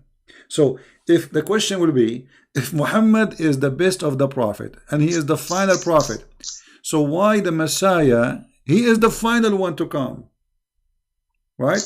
And why he is the one who will accomplish the mission? Because it's not Muhammad who will accomplish justice, it's not Muhammad who will finish everything, it is Jesus the Messiah. So while Muhammad at that time will be in the grave, remember, at that moment when the Messiah come, Muhammad will be in the grave. The Messiah will be ruling the earth, and Muhammad, he said in the hadith, he will come as a hakaman muqsitan, which means just judge. And remember that a man, he cannot be judge and just in the same time, because no man can be just, right? Okay. So the Messiah not only will come back, but the Messiah will come and he will rule the earth, and he will be judge and just, and that confirm that he is God. Okay.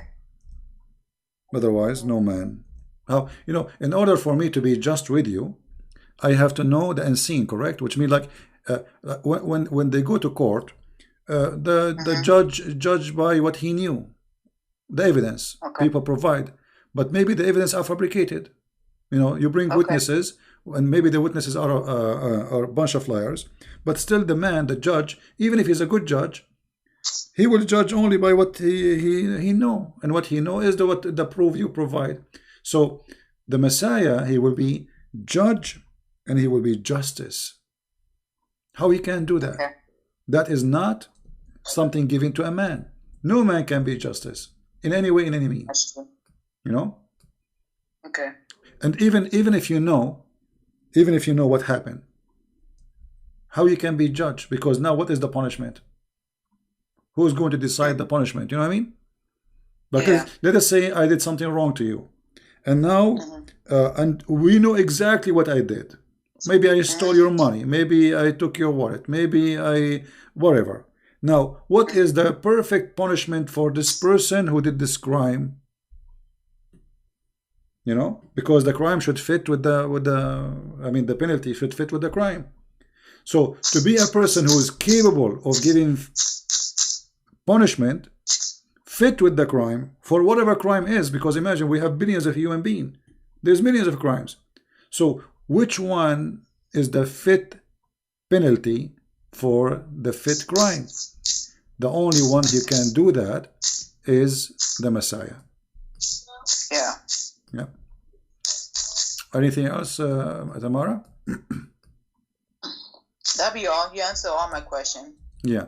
Well, the Muslims obviously they are confused about who is the Messiah, and the question even why he is called the Messiah they do not know. what the Messiah mean they don't know. Imagine one of the Islamic tafsir says that the Messiah was called Messiah because he have a flat feet. Flat feet. I mean, how stupid this religion is, how far it can go with this stupidity it's beyond imagination. Yeah. Okay, Tamara. Thank you very much for calling. We will take another person. You're welcome. Take care. Okay. Bye-bye. Bye. Yeah, the Messiah is a judge and ruler. Let me see. I'm trying to find the hadith, so to put it on the screen. Hold on.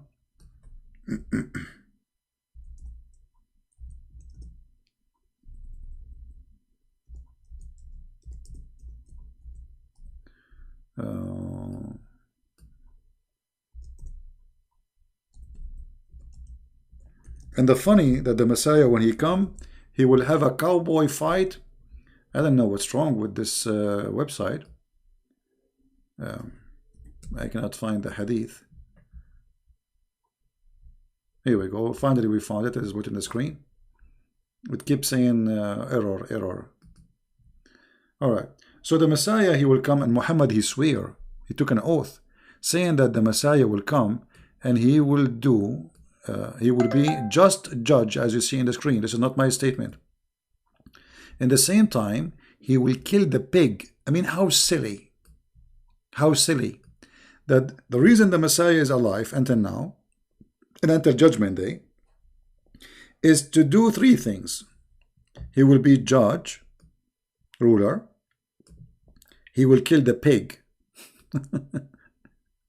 Actually, this is what he do. And then he will not collect money from the Christians, because the Muslims have too much money, and nobody will take money if you even throw it in the street. Obviously, this is false, because the more the population of a human being increase, the more needs exist. Need for water, need for food, need for resource. This is stupid. So Muhammad have his own fiction stories, which, getting him busted, as always. Okay, someone...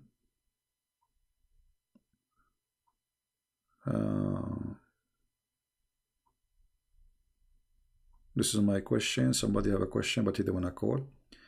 Quran says Allah does not begot in chapter 112 verse. Okay. It calls someone something... yeah. Well, the word begot is not really what the Quran is saying. it says Allah did not give birth. Did not say he is not born, or let's say he is not born of something, and he did not give birth. So the Muslims, when they translate, you know, it's kind of funny translation.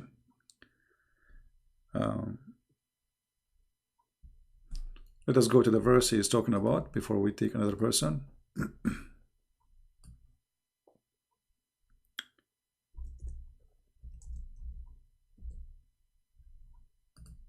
The Muslim, one of the Muslims, he was making a video to refute me supposedly.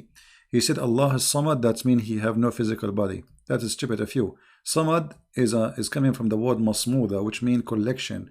You know, there's like a little container, have a hole in it, and kids, they put their coins in it. This is called masmuda. So Allah is Samad, Allah is the collector. He is a collector. Those idiots, they don't even know what it's mean. So look, they say Allah is the eternal absolute. The word Samad have nothing to do with eternal, have nothing to do with absolute. قُلْ هُوَ اللَّهُ أَحَدٌ, say he is one of, which means Allah is a collector of the gods, and he is one of the gods. So he is the one who unify gods. That's why it says Ahad, not Wahid. Let us see, someone else is texting.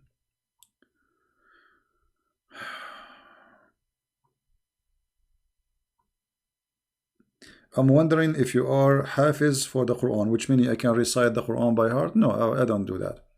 But I can, let us say, I memorize, you know, but not recite. I mean, I'm not stupid to do that, my friend. You see, when you memorize a book and the book is silly and stupid, that's not smart of you. You have to focus. My focus is understanding what the Quran and knowing what the Quran teach. So I know what the verse says, but I'm not going to recite the whole chapter. There is no need. This was a question from somebody. Here a person. Okay, he's trying to call. Let us see.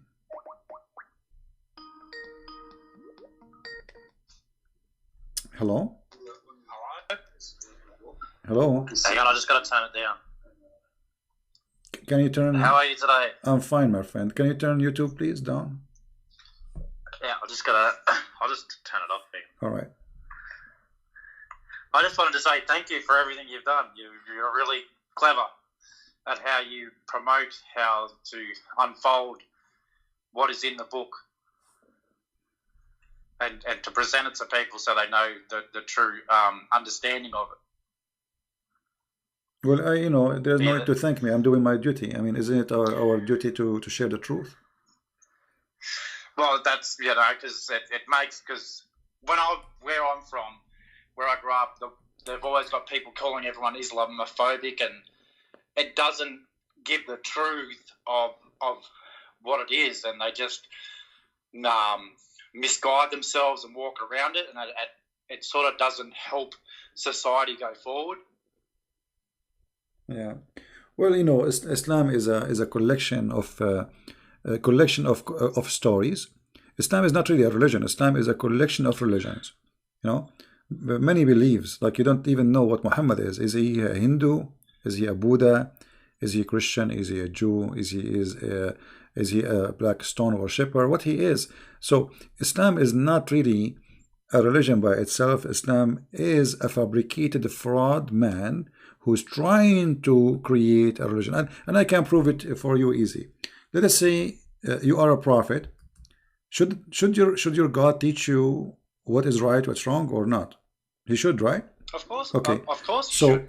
Okay. Of course he should. So when Muhammad he started fasting, why Muhammad he was fasting a fasting which is not been ordered to him by God? As an example, Muhammad he fast something called the Ashura.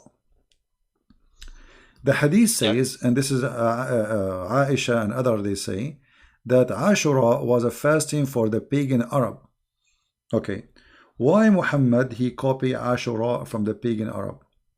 Different hadith says that Muhammad he saw a bunch of Jews and he found them fasting, and he said to them, what this fasting is about? They said this is about Moses when he crossed the sea. He said, well, I am more close, like Moses is more close to me from you, and he started fasting the fast of the Jews, which means it is not his God ordering him to fast. It was him liking the idea that as long this is a fasting about Moses, I will fast about Moses.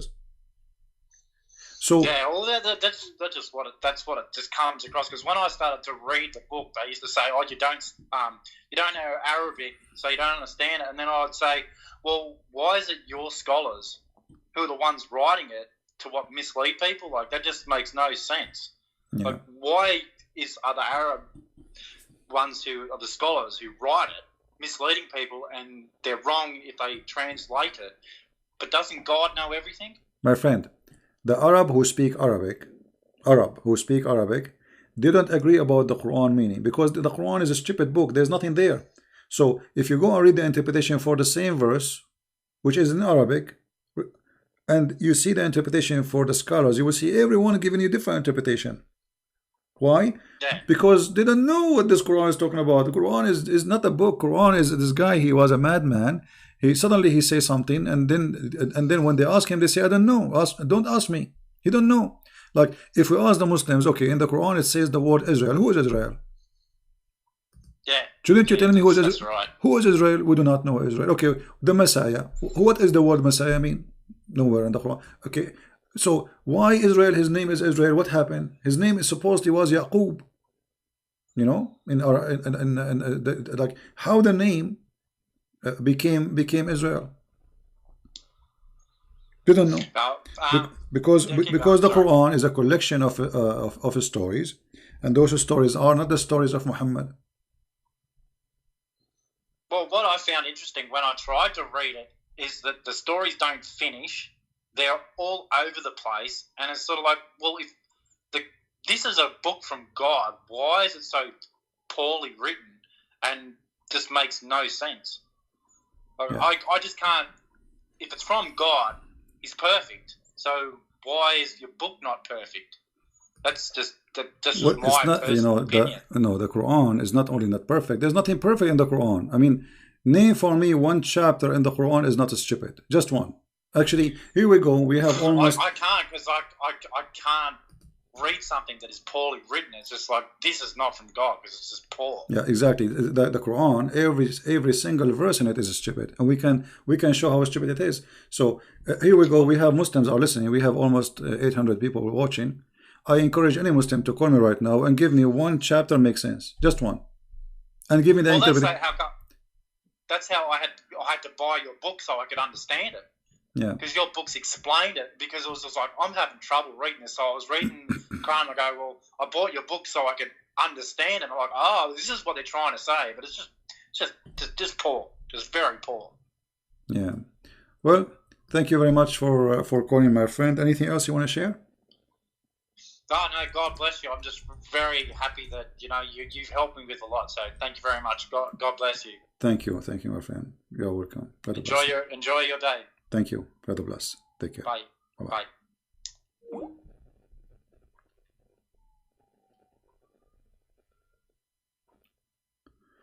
Bye. The Muslims are very confused about everything. Like we mentioned Israel. Who was Israel? Every one of them, he give you different ideas. You believe it or not? They don't know.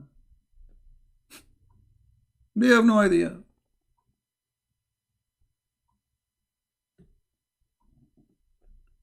What Maryam mean? They don't know. Why she's called Maryam? They don't know. What Abraham mean? They don't know. What Moses mean? They don't know. Why Jibril? His name is Jibril. What Jibril mean? They don't know. Why? Because Islam is a theft. How you can understand a religion if you can't understand even the names and why they are mentioned? Ishmael, what Ishmael mean? They don't know. Because all those names are stolen stories. When you read the Bible, you will find out easy that this is not even a name. Abraham is not a name. Abraham is a description of what this man did. The one who crossed the river. The one who crossed from the other side. Abraham. Every name is a story. There's no names.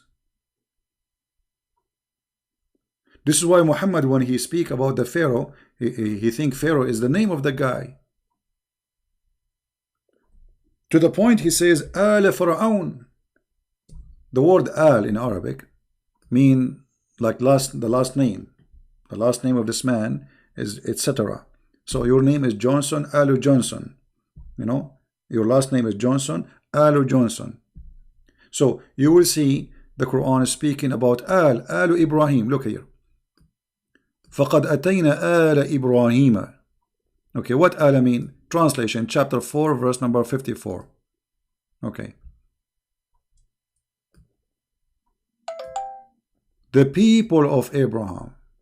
Who is the people of Abraham?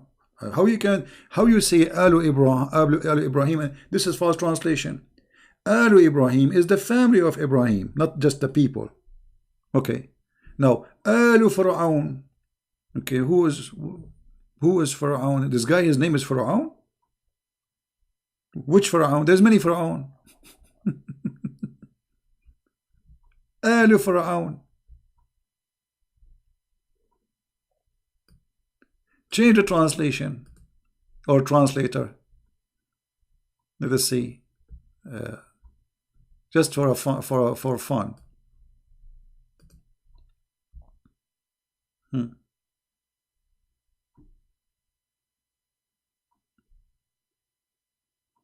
What Alu Fir'aun? All the names mentioned in the Quran, there is no dating, there is no name. Like the Bible speak about who is the king we are talking about. This Pharaoh. Here we do not know who's this guy. When Musa was exist? When Israel was exist? Who is David? What David mean? What Sulaiman mean? So, because the nature of the Quran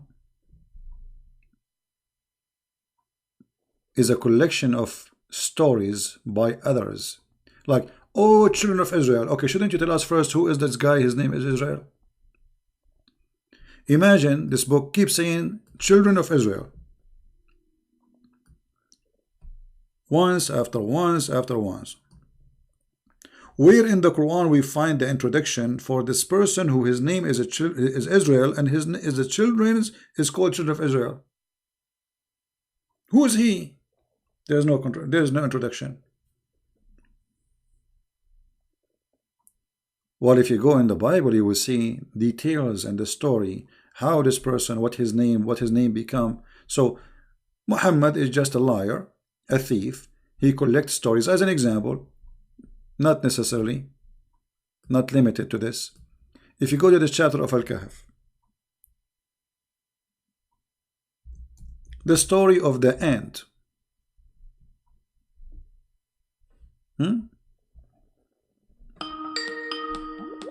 We have somebody trying to call. Okay. Hello? Hello? Yes. Hi, CP. How are you, my friend? I'm fine. Go ahead. You're live on air. Yes. My question was about two chapters of the Quran. I don't remember exactly which one are there, but there was one that said that if Muhammad was asking questions, he should ask the Jews and the Christian, right? Yeah. In kunta fi shakkin min America. Yeah. Okay. So there's also like the Muslim will say that, oh no, the Bible was corrupted, but at the same time he says like to go to the Christian and the Jews. Is there any way in the Quran that says that the Bible was corrupted? Is like an invention for the Muslims? No, you see, the Quran says وَالَّذِينَ يُحَرِّفُونَ الْكَلِمَ عَنْ مَوَاضِعِهِ, which mean those, if you go and read the interpretation, this is supposedly about a Jew who put his finger in the top of a verse in the Bible so they will not be able to read it. They did not corrupt the Bible, no. So this is the interpretation even of the Muslims. So there is nowhere in the Quran says that they are changing the Bible. It's about a guy, supposedly they asked Muhammad about the punishment of adultery, and the guy he put his fingers over the verse where it says that the one who commit adultery, he should be stoned. This is what is the Quran speak of, you know. Okay, so it's so lies then. Okay. Yeah. Same time, the Quran have many verses additional to the verse you mentioned, like in chapter 10, verse 94, if you, Muhammad, if you have a doubt concerning which we revealed into you, go and ask people who read the Torah and the Gospel. And then, if those people are corrupt people, how you can ask them? I mean, they are corrupt. You see, when you ask for advice, you ask for advice for someone is wiser and decent, right? Yes. Okay. Yes. If they are corrupting and if they are following false teaching, that means they lost their decencies and they are not wise, because the one who corrupt his own book is foolish, and the one who follow wrong teaching is foolish too. So why he is asking him to go and ask the Christians? In the same time, if you go in the Quran, you will find many verses saying that he confirming what they have, like Muhammad is coming and he confirmed what they have with them. You know, confirming what they have with them. Okay, chapter 2, verse number 89, it says, and when there is come to them, which means the Jews, a book, which is the Quran, from Allah, confirming what is with them. Do you see it in the screen? I don't know if you can see, if you have a delay. No, I can, because I'm using my phone. All right. So, confirming what is with them. So, how the Muslim, they say the Bible is corrupt if he is confirming what is with them. What is with them? You see some translation, they try to fool you, says, what was with them? No, it doesn't say that. Lima ma'ahum. The Arabic is so clear. And even here, the Muslim translation saying it clearly, confirming what is with them. Number two, how the Christians can change the Bible. I mean, like, is it one person in the world in control? I mean, the Bible is printed even in India. You know, there is the Bible went everywhere in the world. So they went to Africa. So if there were like different Bible, right? So in different, not only that, in different languages, not only in many Bible, in different languages. You know. So which one they will corrupt? And at the same time, why the Christian did not accuse the Jews of a change in the Bible? Right. You know, let us say the Jews corrupted the Bible, the Torah. Okay. How come the Christian did not notice that? And why in the world anyway a Jew would do that? I mean, this is a stupid idea. If somebody is a believer in his belief, in his God, so he prayed, he became a rabbi, he grew a beard, and then he corrupt the book. I mean, this is stupid. This is literally stupid. You're right. It's like saying to a Muslim, you change your book. This is stupid too, because, I mean, why you want to do that? You know what? I just thought about that. The thing you said about the Jews, why they would like change the Bible. When you think about it, it would be extremely stupid, because what reason they would do that, right? Because the Jews were all living in Israel at that time. I mean, before Muhammad. So they would have no reason to change the Bible if there were no any pagan around, right? Yeah. That's extremely stupid. Now, because there's no reason, because they believe in the religion. Look, I want to show you something just for fun. Maybe you would not mention the Muhammad. He told them that the Jews, they hate Jibreel, they hate Gabriel. Okay, Muslims, where we can find in the Bible that the Jews, they hate Gabriel? Nowhere. How in the word Muhammad he says such a lie? I mean, you have to be a donkey to say such a donkey statement, because this is an angel of God, approved by the Jews, and Muhammad even he took the name from the Jews. He don't even know what the name means. This is in the Hebrew language. So why the Jews they hate Jibreel? Give us a reason. Who is a Muslim want to tell us? Why he ate their yummy? What he did? This guy, he plays soccer and he joined the wrong team. You know that phrase proved that Jibreel is Satan, because yes, the Jews hate Satan. They don't hate any angel of God except Satan. Yeah, well, but why the Jews they hate Jibreel? Give us a reason why okay, what is behind the story? Let us say, for the sake of argument, the Jews they hate Jibreel or Gabriel. Why? Yeah. Why? Where the story is coming from? Where Muhammad he got this from? No explanation. You know, no explanation. Yeah. Muhammad is like a guy who ate like a bad ice cream, poison food, and he have a diarrhea. And wherever he go, he do poo-poo, and people walking behind, and there's a lot of wind. Yeah. You know? Yeah. This is that's what we call anti-Semitism, right? They just hate the Jews for no reason. Well, you know, even if you give a reason, you have to give, like, the Jews, they hate Gabriel, but why? Why Gabriel exactly? What he did? So then, and here you should ask yourself, why the Muslim did not ask Muhammad? Why? If we go in the hadith, look, let me show you. Let me say, find the hadith for that. Here, and this is Sahih al-Bukhari. It says, a guy, he came to him and he asked him 3 questions, and supposedly nobody knows him except a prophet. And the story is hilarious, because the guy who told Muhammad nobody knows the story except a prophet, he himself, he knew the answer, which means he's a prophet too. You know what I mean? Like, if you imagine, you come to me, you call me, you say, CP, I will ask you 3 questions and nobody knows the answer for them except a prophet. All right? And then I give you the answers and you say you are right. This is true. That's mean you know the answer too. Yeah, you're right, because how do you know that? That's mean you are a prophet. I mean, the stupid of donkeys. And look here, it says. So they ask him, what is the first meal? Like, what is the first portent of the hour? What is the look how serious the question? What is the first meal in the judgment day? And then in the paradise, sorry. And what makes the baby look like the father? And here they give him the answer. And look what Muhammad said. The prophet said, just now, Jibreel has informed me about that. Abdullah, he said, Jibreel. The prophet said, yes. Abdullah said, he is among the angels, is the enemy of the Jews. Muslims, why the Jews, they hate this Jibreel? And then Muhammad, he gave us his intelligence, and he said, what resembled the baby? He said, if the man have discharged first, read with me, and if the man discharge proceed of the women, then the child resembled the father. And this is who told him that? Jibreel.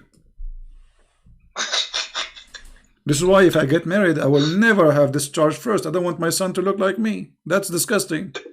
You know? You know, every time I read the hadith and sometimes the Quran, I have the feeling like Muhammad was trying to make fun of the Muslims, or I don't know, it's so silly that no one can see that kind of stuff and, have a straight face. It's impossible. You must be like making fun of me if you're saying that to myself, right? Well, because there's so many stupid stuff in the Quran and the hadith, so it's so amazing. Yeah. Well, we laugh and the Muslims have no answers. And the funny, the Muslim, they say we refute him. Refute me, here we go. Yeah, Mimi Hijab. Yeah, Mimi Fufu. All right, my friend. Anything else you want to say? No, I have a nice one, my friend. All right, thank you. Thank you very much, and God bless you. You too. Bye-bye. Yeah, actually, it's good to hear from, wonderful Christians, to hear their opinion and what they like to say and to share with us. I have a question about why Christ come for the Jews while they already do all been told by God in the Torah. I'm not sure what you mean. While they already do all been told by God. Well, you see, being a Jew does not mean you are saved. See, the Jews, first of all, they are the only one who worship the true God. So it's very normal for the Messiah, who the Jews are waiting for him anyway. They are promised. They've been taught about him. So he will come and he will be of the Jews. So he come to the Jews for many reasons. Number one, those are the people who choose him, which means they choose to worship the true God. And he is the one who chose them to come to them, through them. Secondly, the Jews are not saved unless they have the correct... just give me a second, please. I will call you back. Let me answer this person. I will call you back. The one I hang up on you. So the Messiah, he come for the Jews for a very simple reason. First, it's time for him to come. Secondly, he will come through who? Those are the people who believe in him. Those are the people who are waiting for him. And those are the people who he promised they will come to them. So why he will not? So you will see that all the stories, like when Jesus said that Abraham, he saw my day, and he rejoiced for seeing it. Abraham is not a stranger. Abraham is the grandfather of the Jews. So this is a family who decide to believe in God out of all the world, when everybody was worshiping idols, everybody worshiping rocks and stones, this family and this man and his wife and his family after him, they decide to follow the true God. So it's very normal for the Messiah to come. Now, the Jews, they've been taught everything in the Torah, including that the Messiah will come. So if you are talking about why the Messiah, he came because in the Torah still saying to them that the Messiah will come. And until now, actually, there's many Jews are waiting for the Messiah to come. So he come to them first because he promised them. Secondly, to explain to them many things they have wrong. As an example, the Jews, they've been given orders to observe, like Sabbath. The Messiah, he said to them, Sabbath was made for the man, not the man was made for Sabbath, which means the Jews, they have a wrong understanding of their own scriptures for a long time. It's been said to you, but I say to you. So they have a statement said to them, but they have wrong understanding. The same when they went after the women to stone her. He said to them, well, if one of you, he have no sin, stone her. Which means you are a bunch of hypocrites going after this poor woman. So the coming of the Messiah is to fulfill, as he said, to complete. It's not completed yet. Same time, to bring salvation for mankind, all mankind, not only the Jews. So he come through the Jews, but he's not only coming to the Jews, he's coming for all mankind. This is why he said they have sheep out of this. This is why he said, I am not of this world, I am from above. So he came through the Jews, for he promised the Jews, and the Jews waiting for him. In the same time, he is coming not only for the Jews, he's coming for all of us to bring salvation. All right? Let us see the person who's trying to call. I will call you back.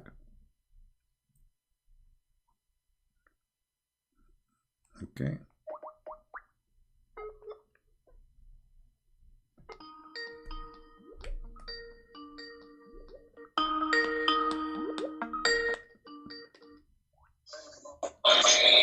Hello? Please mute YouTube. Mute YouTube before you call me. Mute YouTube before you call me, please. Okay, I have to hang up.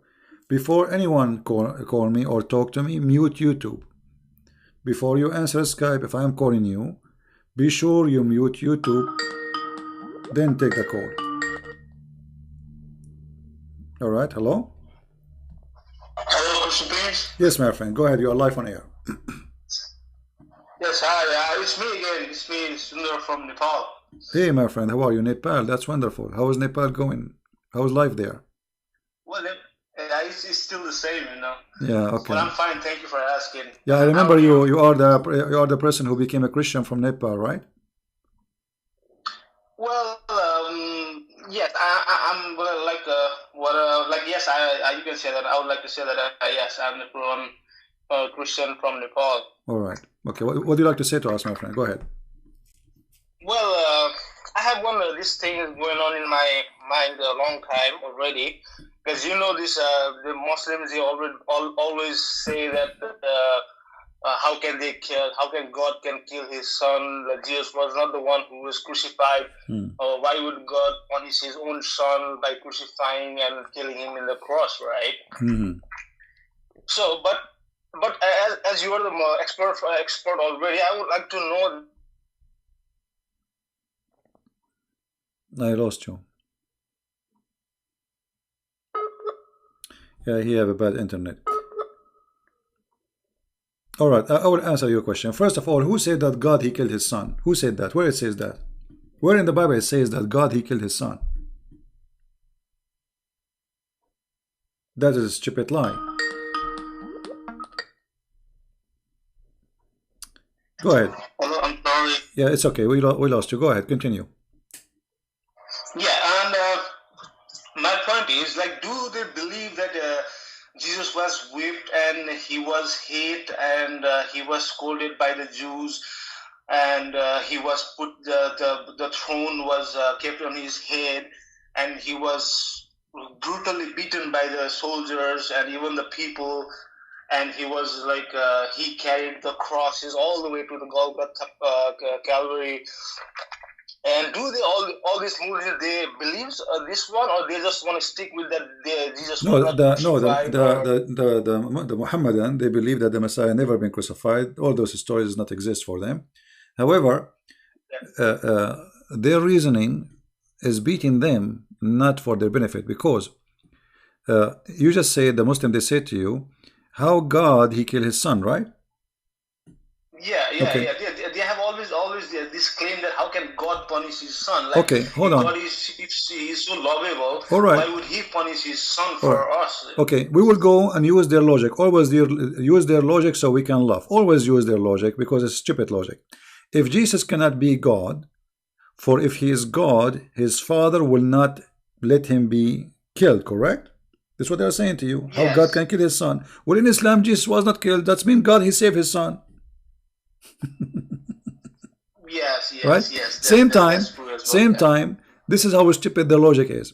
Why Allah, if he is the God of Isa, why he saved Isa but he did not save Muhammad? Muhammad, he died because of a poison.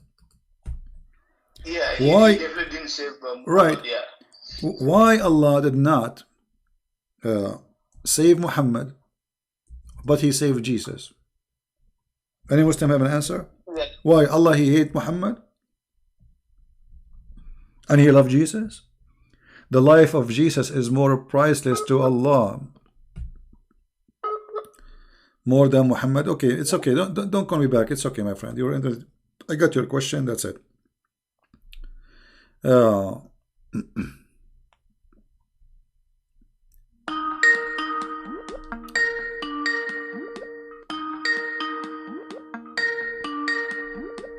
I don't even see the caller. I don't know where. The Skype is funny. Where is the caller? He didn't appear for me in the screen. I see somebody is calling, but I don't. No, don't call me, Sandra, my friend. I got your question. No problem. No need to call back. So, if Jesus cannot, if their logic, if Jesus is the Son of God, there is no way his father will kill him. Okay, I will go with your logic. Well, that's mean Jesus Son of God in Islam. This is number one. Proving that you are stupid in the way you think. Secondly, where in the Bible it says that God he killed his son? That's stupid of you. Jesus said, nobody can take myself, but I lay down myself by willingly. Only me, I lay down myself. And God knowing about what the Jews will do doesn't mean that God he killed Jesus, the Father and the Son. No, the Messiah, he knew even what they would do. He knew who was going to give him up. My friend, there is no need to call him again. That's it. I'm going to exit actually Skype because we have enough for today. Otherwise, this is endless. I apologize.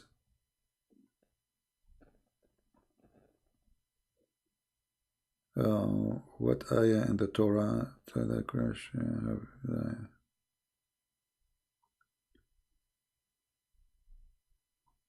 Okay, Jew thought that the Messiah will come. Yeah, well, you see, the Messiah, he quote, there's many, you can go right now searching Google, Prophet Google, peace upon him, prophecies in the Old Testament about the Messiah. You will find endless. But one of them, which is Messiah, he quote for the Jews, he said, what do you say about Christ?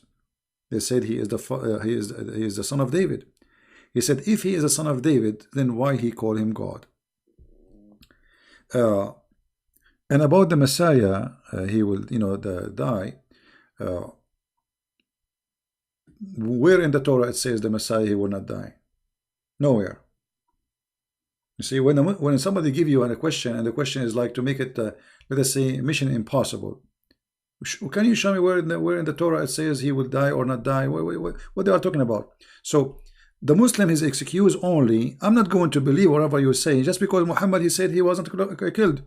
But if you go in the Quran, you will find the Quran confirming the crucifixion of Jesus. How we can prove that? Read carefully with me.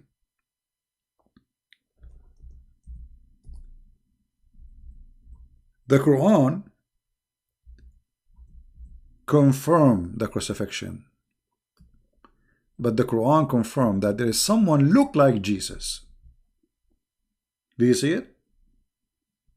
So, which mean The Bible is very accurate in the story, because the witnesses, they saw someone in the cross. He looked exactly like Jesus. He speak like Jesus. He have the voice of Jesus, and nobody can notice he's not Jesus. For he is made by Allah resemble Jesus. Do you see the Quran? So when a Muslim, he says his stupid stories, he is getting his God Allah busted, spanking him in his bum. For the Quran confirm that there was a crucifixion, and the one who was in the cross, he looked exactly like Jesus. Guys, is it me saying that, or this is what you see in the screen? This is the Muslim translation. Now, if we are there, me and you, all of us, and we see someone look exactly like Jesus, and then you ask me second day, did Jesus was crucified? I would say yes. Correct?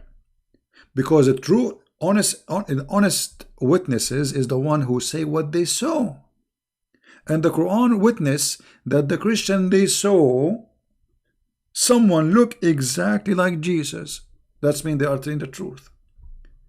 Who is the liar in this story? Allah. Allah is the cheater, the deceiver.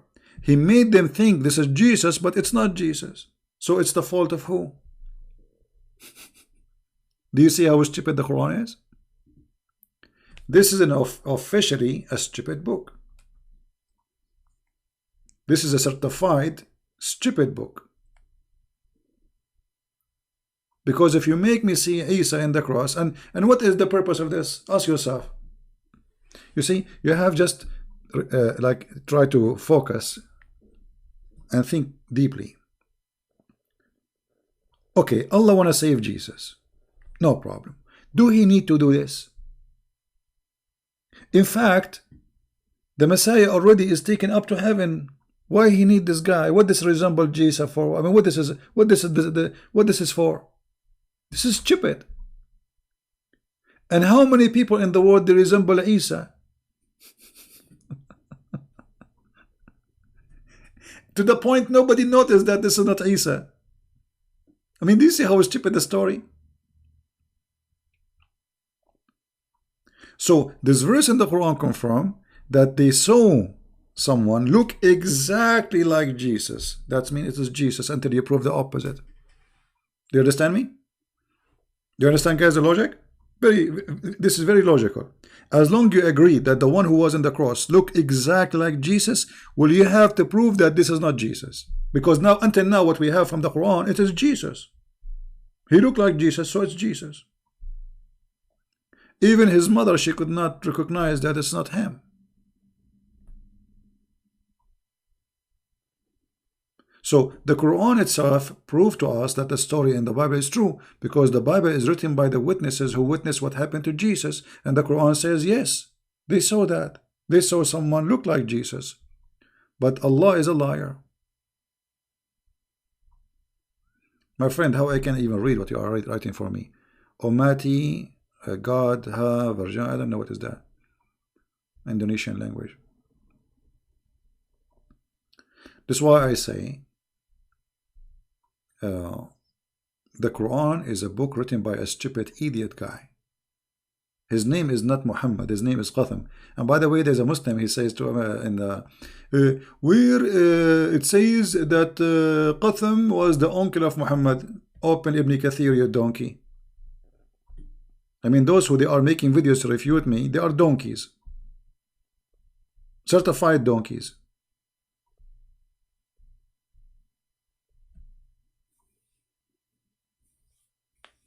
Read your books. Actually, I'm insulting donkeys when I say donkey. The donkeys are smart. And they are useful.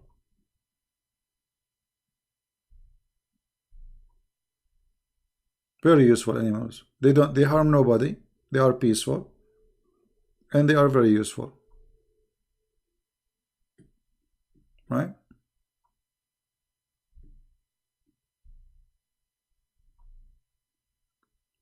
Anyway, we finish with the sky for today, and I want to say to you in a very simple words, Islam is the most stupid cult,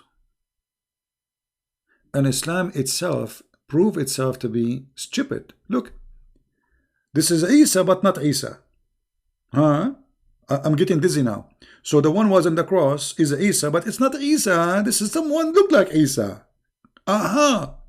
He looked like Isa, brother. Yes, brother. And what is the proof of this story of a guy who came 600 years after Isa? Or I mean, by the way, who's Isa? I mean, even the name, we do not know where the name is coming from. This is Isa, never heard of. This guy Muhammad, obviously, he had an accident. He was driving a Ferrari in a very high speed, and he hit the camel in front of him after they got oil in Saudi Arabia. And then he woke up. So now everything is mixed up. Yeshua became Isa. Jacob became Israel, but why he do not know. Abraham is the son of Azar, which is stupid. Mary is the sister of Aaron. This is what happened to you when you drive and you have an accident.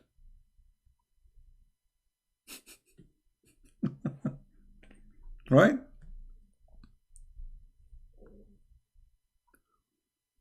And look here, it says, but Allah raised him to him with his body and soul. Okay, why Allah raised him to him?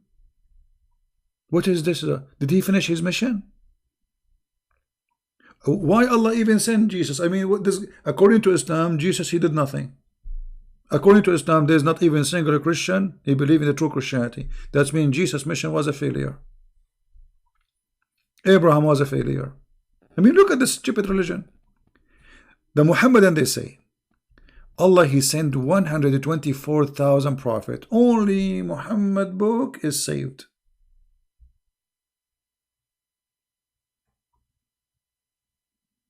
Right? أنت لا ترى دولة الإسلام قامت بدماء الصادقين. My friend, the state of Islam is gone. Don't you see? They have 60,000 in jail. They don't know what to do with them. They are feeding them fraud. They are feeding them rats and mice, the Kurdish in Syria and Iraq. What are you talking about? What is the state of Islam? It's gone.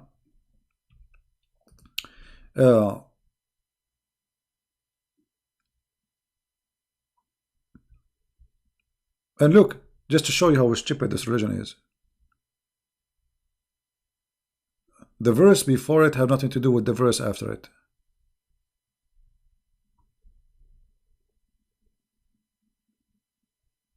Crazy cult.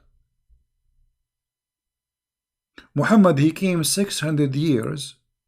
The funny, one of the videos, a Muslim, he left Islam in the video, and the guy who was trying to supposedly refute me, he said, look, this guy, he left Islam, but there is no, but CP did not provide any proof.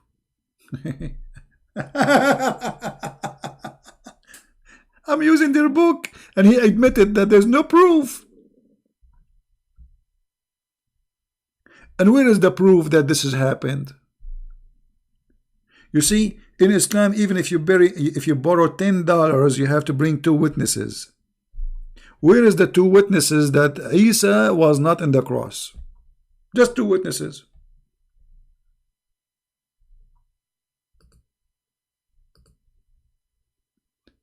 Muhammad was not in the time of this man Isa.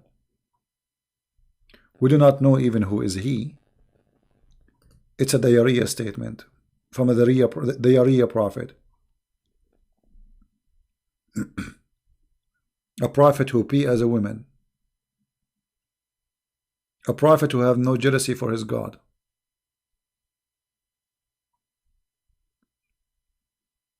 Anyway, today it's a Friday night. I'm losing my voice. I think we have enough time together.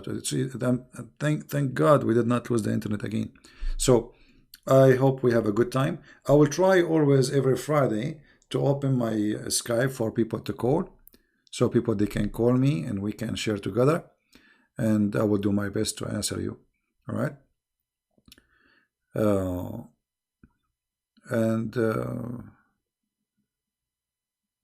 Not prophet. God says to Abraham in the Quran, we have made you to the people an imam. You know, Don, you have no idea what are you talking about. The prophet are the imam. The prophets are the imam, because when there's a prophet is exist, there's nobody can lead except him, for he is the imam. You are ignorant. You don't even know what the word imam mean. It is the one who lead the prayer, and if the prophet is exist, he is the highest between them, so he will lead.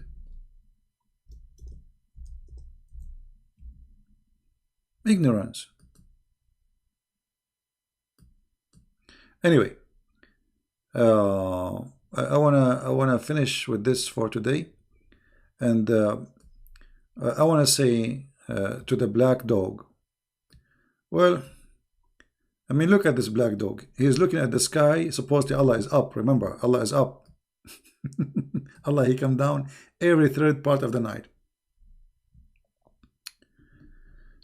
He's looking at the sky. He says, Allah, why? Why you says I'm black dog is a devil? Why? Why, you idiot?